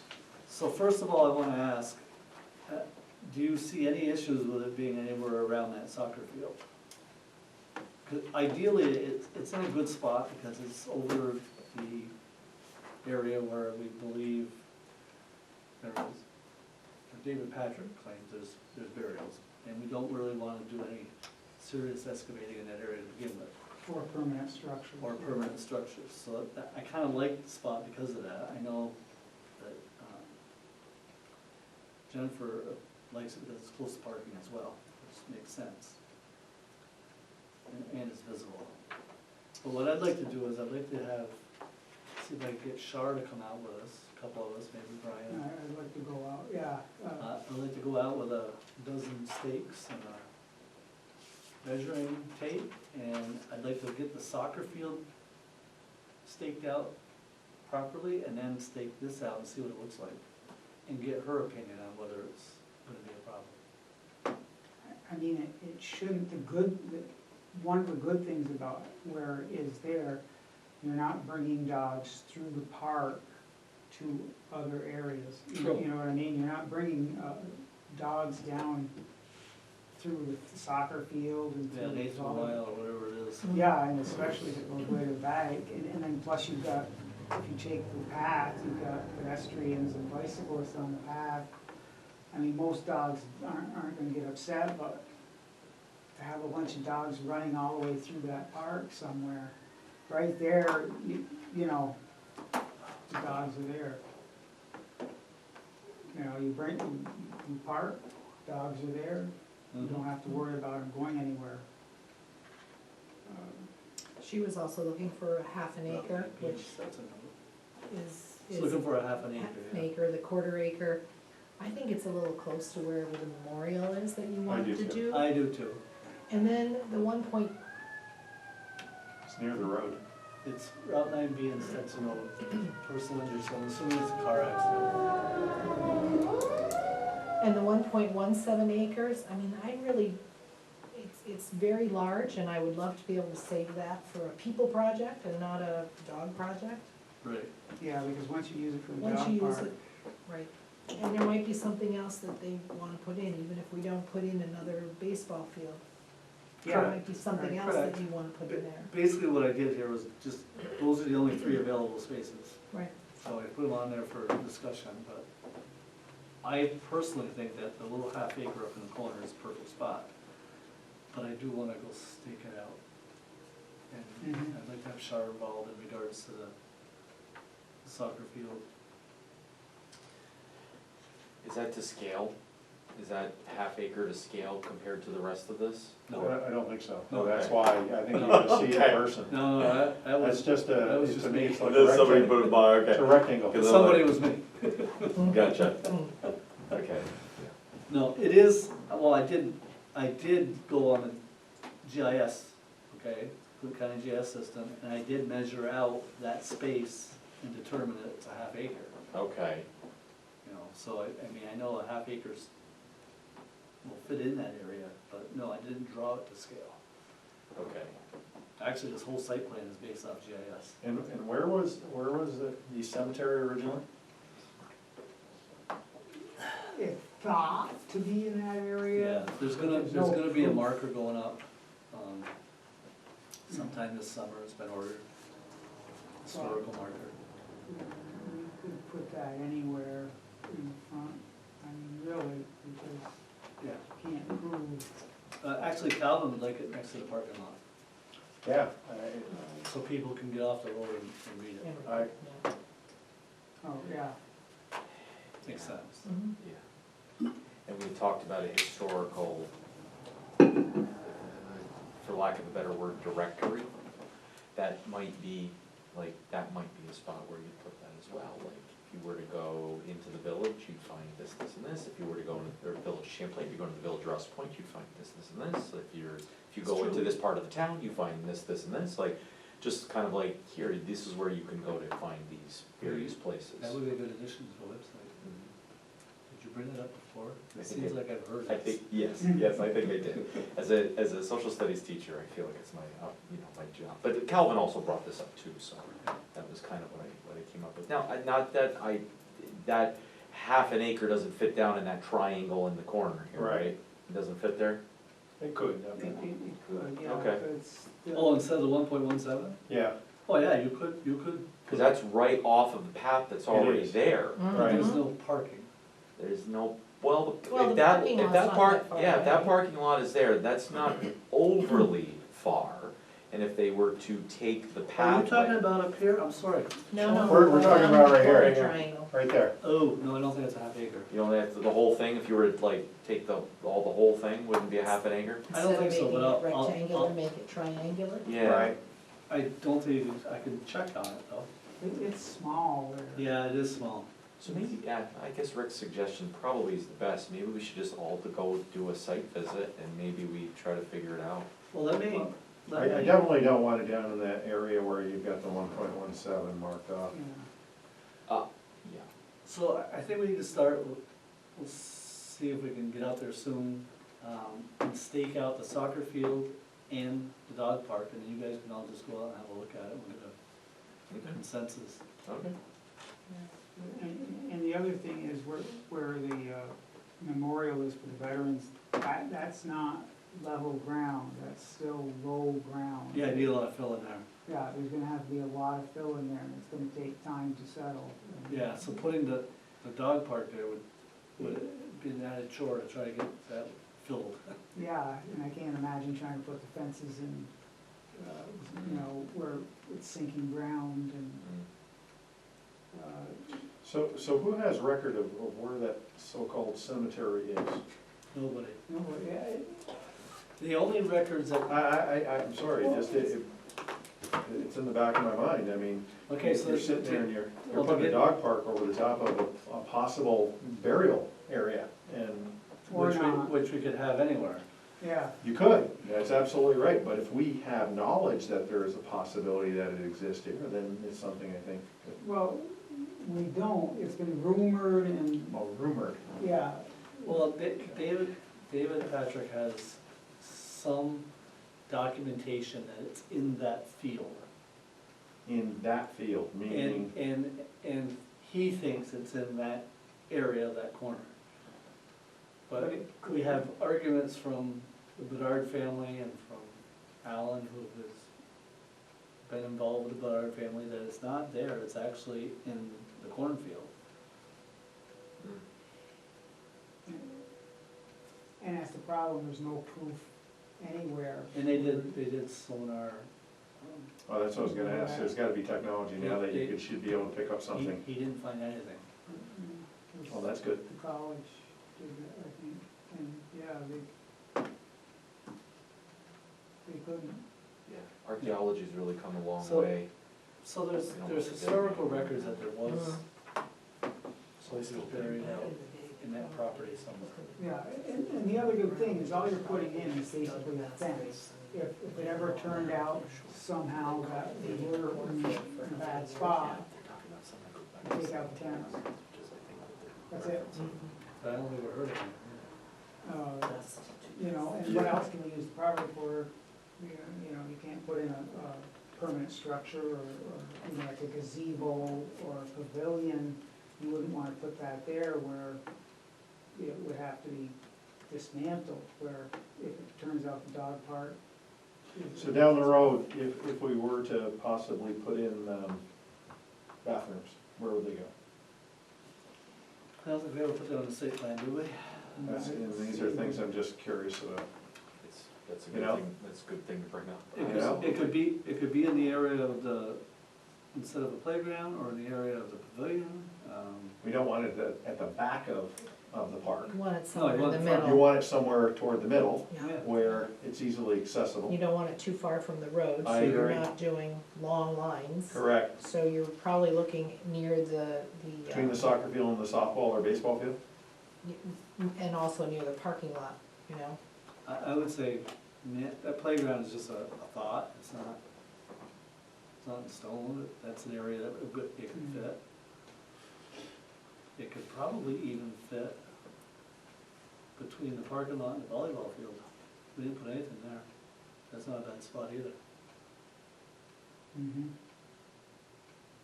Yeah, let's go in person, let's see. That's my recommendation. Okay, so we won't make any decisions on that. Now, while we're in this discussion, can you tell me all of the bulleted items that we need to work on as we work towards this? Do we have to go before the planning board? Because is this a different land use, or is this all been done? I'm coming after you did the whole planning board and the seeker and all of that stuff, so I just wanna, The seeker was done That just was all for done. environmental reasons. okay. So we don't need to do anything extra to be able to put that dog park there? I would check with the village or Rouse's Point, see if they had to do anything with their dog park. I don't believe so. I don't think so either, but I think, why not ask that simple question? Because we're on town property, I don't believe that we have to Right. go through either board. No, I'm not asking to go through a board. All I'm where's the one asking in the is, city? what City did of they, Plattsburgh, where where do they did have they their find dog anything park? in their Cumberland had research his that one. was required to And put that dog park in? It's simple as calling Chris One- Latrimore and yeah, finding I out can what he do that. says. That's it. Cumberland has one, and,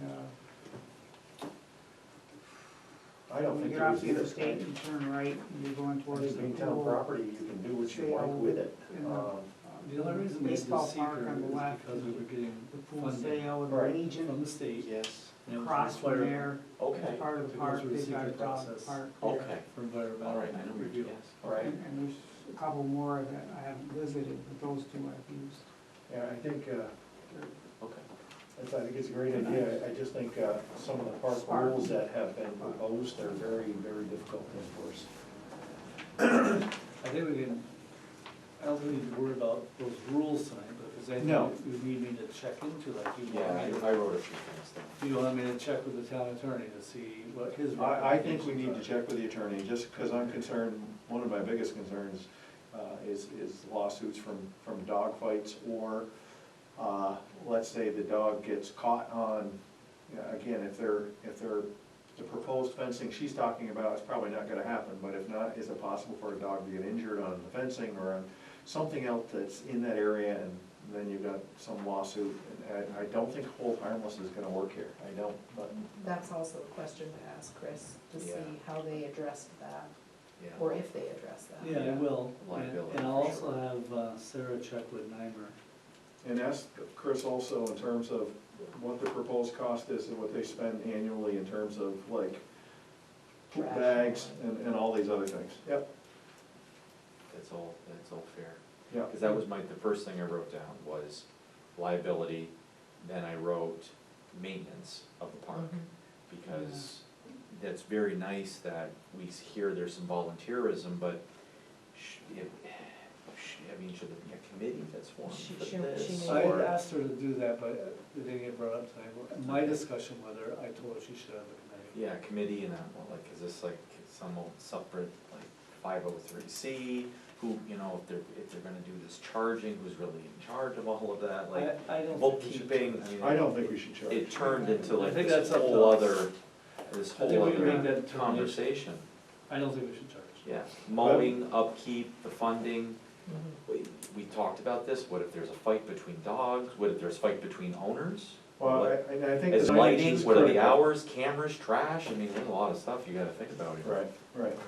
And I also think that the signage is very important, just to kind of head off things, Yeah. because whether you like it or not, 85% of parks throughout the United States, dog parks, have actually been found to have parasites.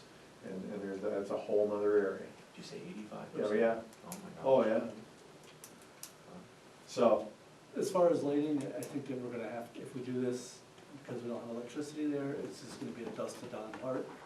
Yeah. They're gonna have to limit it, there'll be signs that's only allowed dusk to dawn.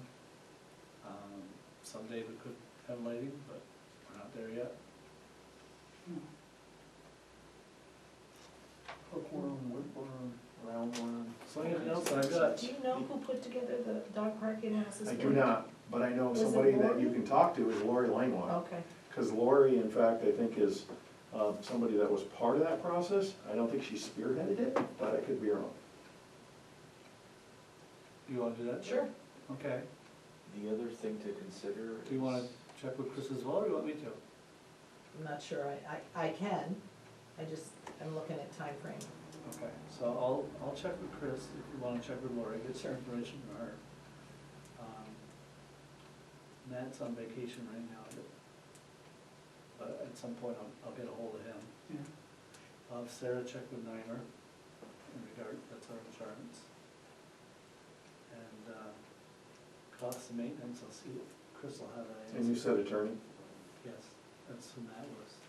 Is it a courtesy to talk with the school, since it would be, in theory, it's across the street from the school? I'm not saying, there would be certain times of the year that there might be more dogs there than not, and if you had an excessive number of dogs and it was barking, would that be problematic? Like, I don't know. I'm just throwing it out there, I'm not saying it's, like, it would be. It could, I mean, currently we have dogs being walked on the rec trail, while school's in session all the time. Well, this look would Well, they're not encourage. engaging with other dogs. I think, yes, and I think this is an encouragement of Right. more in a particular area at Social. any given time versus one owner walking a dog or two dogs being walked. I mean, it might be. Most, yeah, Check with- most of the time you don't have a lot of Yeah, dogs. I'm guessing it's I mean, I go to the. And it might be, corner a house weekend before- might be more popular than, say, a weekday, right? Like, Yeah, but, I mean, Your windows are closed with the school, not Yeah. always. sometimes open. No, yeah, I would say September, even into October, the windows May can and be June open. they're open. That's Yeah. correct. Yeah. but and usually the dogs aren't going nuts, and you don't have more than a handful. I mean, it's, people don't bring their dogs that often, it's just, because you gotta make a trip out of it. It's not like you just walk your dog around the block. You gotta get your dog in the car, you gotta take them there. The school would probably promote it, only because it would keep the dog feces off of the school properties, so I could see that. It's possible they would welcome it, yeah, I don't know. It might be- But I don't know. It might be worth a courtesy just to find out. Yeah, that's on the list. Anything else? Get it started, and we'll look forward next month when we get more answers. Yeah, I was just wondering in terms of if there's any way to try to survey, local folks that might be interested in volunteering. I don't know if that's something. Well, I think we can task Jennifer with that. Yeah, She's really interested in And it. she already has a group of folks that she's banded together for the federal laws, so they're all federal people. Sure.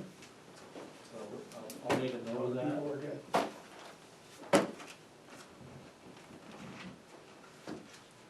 Okay, anything else?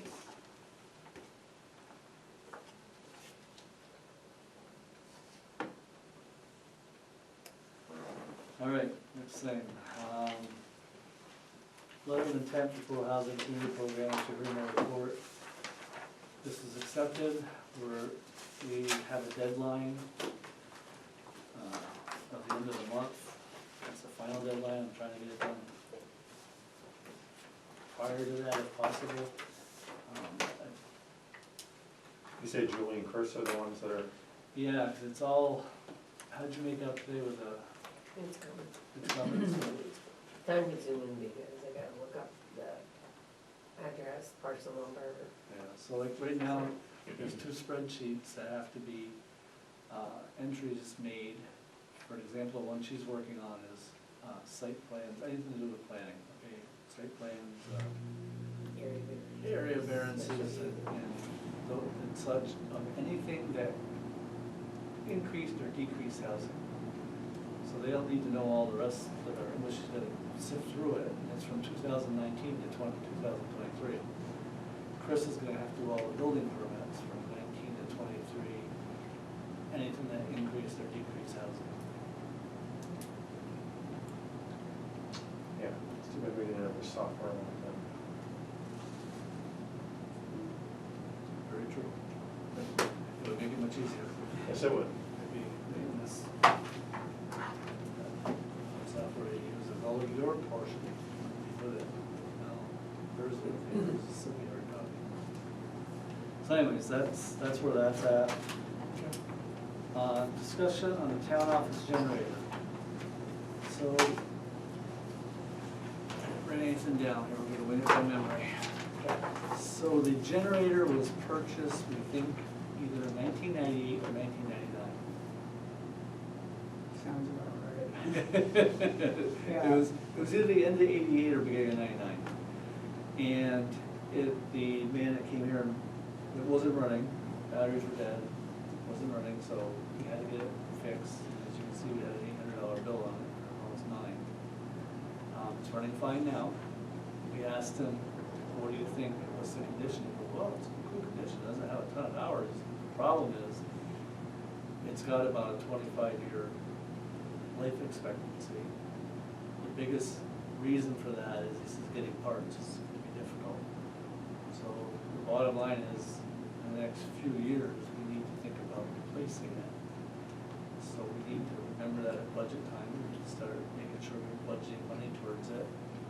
And then I would ask my two grant-seeking people to put your feelers out for any grants, because we are a cooling, we're registered with the American Red Cross as a emergency place. We have a generator, and we have air conditioning, and we have heat. So, in regards, if you make that connection, you may be able to find some funds, because we are an emergency. We'll wonder when So, the court applies for grants. That's what I would, Because because they are they're able getting to the obtain point grants where, quite you easily. know, That's No, I'm what- serious. No, I'm Let's not. be honest. the court, because if it's on the same. And can we possibly look into obtaining some quotes on what these might cost? We can, if we want a better handle on it, but if you think about it, we just spent 20-some-odd thousand on the lift station, and this one's gonna be at least twice that size, so Sarah and I came up with a figure of 50 grand. We can get closer quotes if you think we need to, but we're targeting about 50,000. How often has the current one been used? Every time power goes out. Which is how often? How many times in the last year has power gone up? I guess I'm just trying to determine what the opportunity cost is here in the cost benefit analysis on $50,000 if the power goes out. I know, I get it, I understand, but 1998, it was. that's quite a trade-off. Yeah. That's quite a trade-off. I will say in the last 6 months, for whatever reason, I think we've had the power go Right, I think it was 3 or 4. Yeah, and one of them was 2 or 3 hours, I'd say at least. What was longer than that? Well, The one every area might be where different. the big issue happened at the substation, Yeah, that was like 6.5 hours. well, Or 8.5. yeah, and then we had 3 or so that kicked off for, a couple minutes and then kicked back on. And you don't know what to do now because is it gonna do it again? So, it's, like I said, there's been 4 or 5 in the last 6 months. Because you guys are underground. It's like when we had the big, you guys have electricity, and I'm going, how the heck can that be possible? It's gotta, Well, we were without power 2 weeks ago. Not all of the village of Ross's Point, but up where I live. Yeah, We it's were still- out for it's 2 still- hours. it's still But I happening. think that's probably happened Yeah. once in the last 5 years. Yeah. But again, It happens more often out here. I get that. It's just, Matter of fact- it's a large amount of money for, Matter of fact, when that substation fault happened, it was caused by something on Lincoln Boulevard. yes, I knew that. Yeah. Yeah. Yeah, it sent a feedback, I think they called it, when it hit the substation and blew the part, whatever it was, yeah. straight. The trouble is if it's winter, that's, So I don't know, Rick, to your thought, I really do think that it's needed, especially since we are a place of rescue. So each of these libraries also have generators that in fact are a part of that? No. No, but I don't think they're listed in the Red Cross. So what other locations listed- inside they're listed with of, the inside county. the town are listed? fire stations, are they? I don't know if they're even listed. I think that when I worked on it with the Red Cross 2 years ago, it was here, and it was a portion of the school.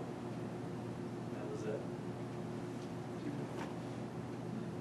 Well, I know the school has one, but you're also talking 1,500 people in it. I don't know if they have one. Daily. I don't know if they have one anymore, I don't think it works. We sent kids home for power outages this past year. So they never replaced their generator. I don't think so. And they're on the Red Cross as a list of, As far as I know, because it was on the list that day I was in those meetings. But I mean, we do have to have emergency shelters, I mean, it's just. Even if you don't have power, you have to have emergency shelter. Yeah. correct. All of the generator technology has probably changed, right, since And this one was St. put in. Mary's Church is, So- I believe, listed as well. His father volunteered that, because they have a generator. That's gotta be hard to beat. Wow.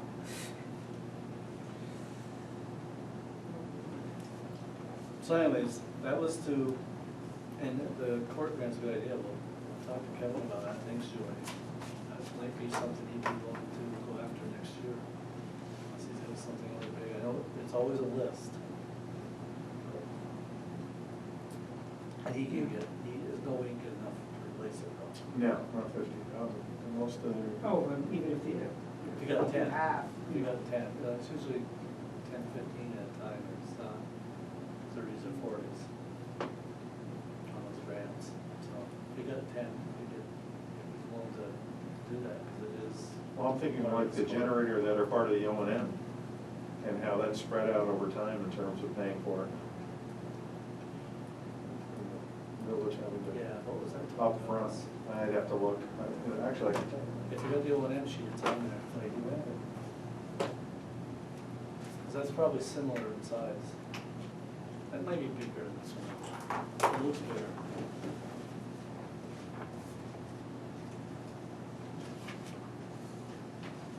Almost there. No, they only have the amortized 20-year, the $1,991.63.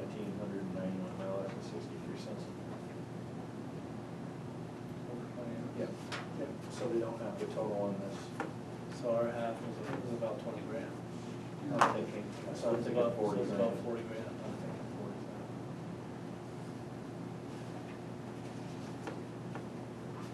So anyways, that's, all that was, is make people aware, we need budget towards it, and talk about where we can find some funds, if you see anything in regards to emergency shelters or anything like that that might apply to it, it'd be great.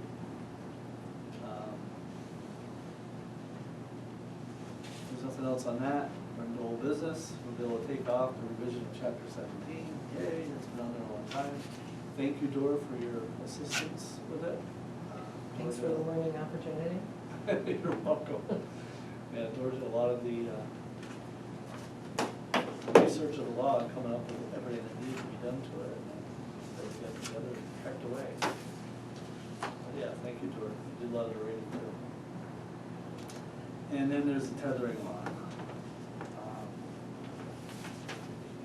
We kind of discussed it with Calvin a little bit. Do we want to start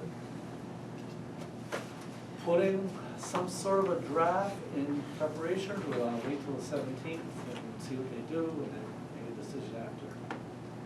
I say we wait and see what they do. One of the questions that came up after Mr. Castine mentioned that the issue that other towns were finding in enforcement, well, how would the enforcement be any different Correct. than what the enforcement is now? Exactly. And why would we It's- want to get together with every single town to see what everybody else is doing when we have? I think it goes back to what I analyzed at our last monthly meeting, and that is, there's certain people that don't wanna take that approach where you have to play hardball. you Well, know, and the DCOs will argue the enforcement part, and that, I think that's, if you're gonna put it solely based on time limits, I think you're gonna have a problem. So we're talking about the number of hours or Yeah. minutes, and that's the enforcement part? I Yeah. guess I was seeing it. But you have to as a have different- some time limitation in place, because otherwise people will take advantage of it. Yeah, but I think it needs to be more, the law I sent to you guys today, if you looked in there, I liked one portion where it was very simple, it said, tethering is not allowed for more than 30 minutes, if it's over 85 degrees or below 32. But how do you enforce it? That's what I'm saying, you're right back to that same piece about the enforcement. If it's, well, that's You where, can't at least there, you could tell what the temperature was within reason. I mean, some people could argue, well, it was probably a degree warmer on that side of town than this side of town. Or they could say, I just put my dog out, so I got another 25 minutes. Yeah. So It's too hard regardless to- of who does the law, It's gonna be Correct. tough, that's why you're it's. suggesting it's- that there shouldn't be any I- stipulation? I think what you're relying on is you're relying on neighbors and people around that actually see somebody that in fact does not treat their animals respectfully. Or, And reporting. or we could run a law that said no tethering allowed at all with these following exceptions. Well, I think you gotta allow tethering. Yeah, I but don't that could think be one you- of the exceptions. One of the exceptions could be, not at night, not all day, not when it's extremely hot, example, over 85 degrees, not when it's extremely cold, below 32. Those would be all the exceptions. But I think if you put it out there right off the bat, no tethering allowed, except for these exceptions, it's stronger than saying, yeah, you can tether, just keep it between these hours of time. That's the part that gets Jody, is how you're gonna enforce that portion. And I think in general, it will reduce tethering. It should, and again, the other piece, as I noted in a lot of the language that I submitted to the county that the safety committee looked at, was I think it evolves around education. I think when the people come in and they actually license their dogs, you provide them with this additional component that talks about the education of tethering, the do's and the don'ts, and what the side effects are, and so on and so forth. I think there's a lot of components to this. I think it's easy to turn our back on it, but I don't think it's fair to the animals, and that's the reason I'm not willing to turn my back on it, so. So yeah, it's gonna take a lot of crafty language. The village adopted theirs last night, and theirs is strictly time. And I commented at the public hearing, and I felt that that's gonna be very difficult. I think you should have put maybe some temperatures in. Can you get us a copy of what they have? Because now it's gonna become twice as hard for within the town, if you've already got a component, a municipality in the town that actually has come up with their own. We're just gonna have to do our thing, and then if they like ours better, they're gonna have to amend again. They didn't wanna wait. I've got a copy on my desk. I can leave it for the, it's just a one-page document, it's very simple. But again, it still comes back to the piece of how they're gonna disseminate it, and how they're gonna educate about it, and how they're gonna enforce it. So, because if you got Jody enforcing it one way with inside the village, and then you've Well, got people in the town, Yeah, and to the begin with. village of Rouse's Point, and To begin with, it's an animal cruelty charge if that dog It is. is being tethered improperly. And so Jody doesn't even get to enforce it. correct, He but the has, sheriff's. he just has to get a hold of law enforcement. Correct. And hopefully they will enforce it. Yeah. And then it's gonna land in front of the justices. So what I envision doing is we're gonna need to craft something. And then we're gonna need to present it to the justices, present it to the PCOs, present it to possibly one of the sheriffs. Go, what do you think? Is this halfway doable or not? Well, I think we also have to reach out to the other communities within inside the state of New York, and I actually submitted to you a list of the actual, those communities that actually already have a tethering law, and talk to them and ask for contact information as to how that in fact is enforced by the law enforcement in their area. I know Jody asked Essex County that question, and their comment was, we have not had one case. There you go. Now, I find it hard to believe, I know Essex County well, that you can't go around and look behind people's houses out in the woods and not find a dog tied up. They just haven't had anybody turned in. Make sense? Yeah, you're always gonna have people that Yeah. don't break the system, they'll find a way around it. I do think we need to do it, but we're gonna have to start working on that. It didn't sound promising that it's gonna be taken. I don't think they're gonna approve it, As a by county the way he initiative, talked, and that- his body language told me everything negative. Yeah. No. I He didn't have agree. to say a word. But with that said, it sounds like they're not gonna do that, but I also heard if one town comes up with a decent law, the other towns might follow suit and might take up that law too.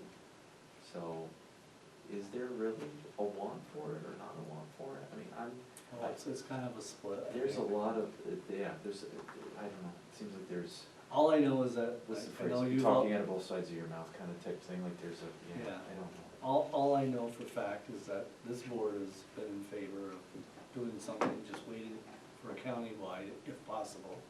Rouse's Point has told me if they want a law, they'll gladly wait and adopt whatever we do. It's just the village of Champlain didn't wanna wait, so they've adopted one, and they're probably gonna have to amend it again someday. There's a copy of theirs, and let's see, okay. Yeah, I put one on my desk. Just send it to us, email it. So, you know, if somebody wants to, I really liked a couple of things that I've sent you recently, so I think we need to meld those two together. Next business meeting is scheduled for August 13th, 2024, and now I need a motion to go into executive session. This is a follow-up from last month's employment. It should actually say employee history discussion, I believe, right? Employment history discussion. I guess we're just missing the word history. So I welcome a motion to recess the regular meeting. 1:14. I make a motion to exit the regular business meeting and go into executive session to discuss, to have a follow-up discussion about the employment of an individual within the town of Just Champlain. employment history, yeah. Employment history. Oh, I'll second that motion. Thank you, all in favor? Aye. Aye. Any opposed? Motion carries. Thank you.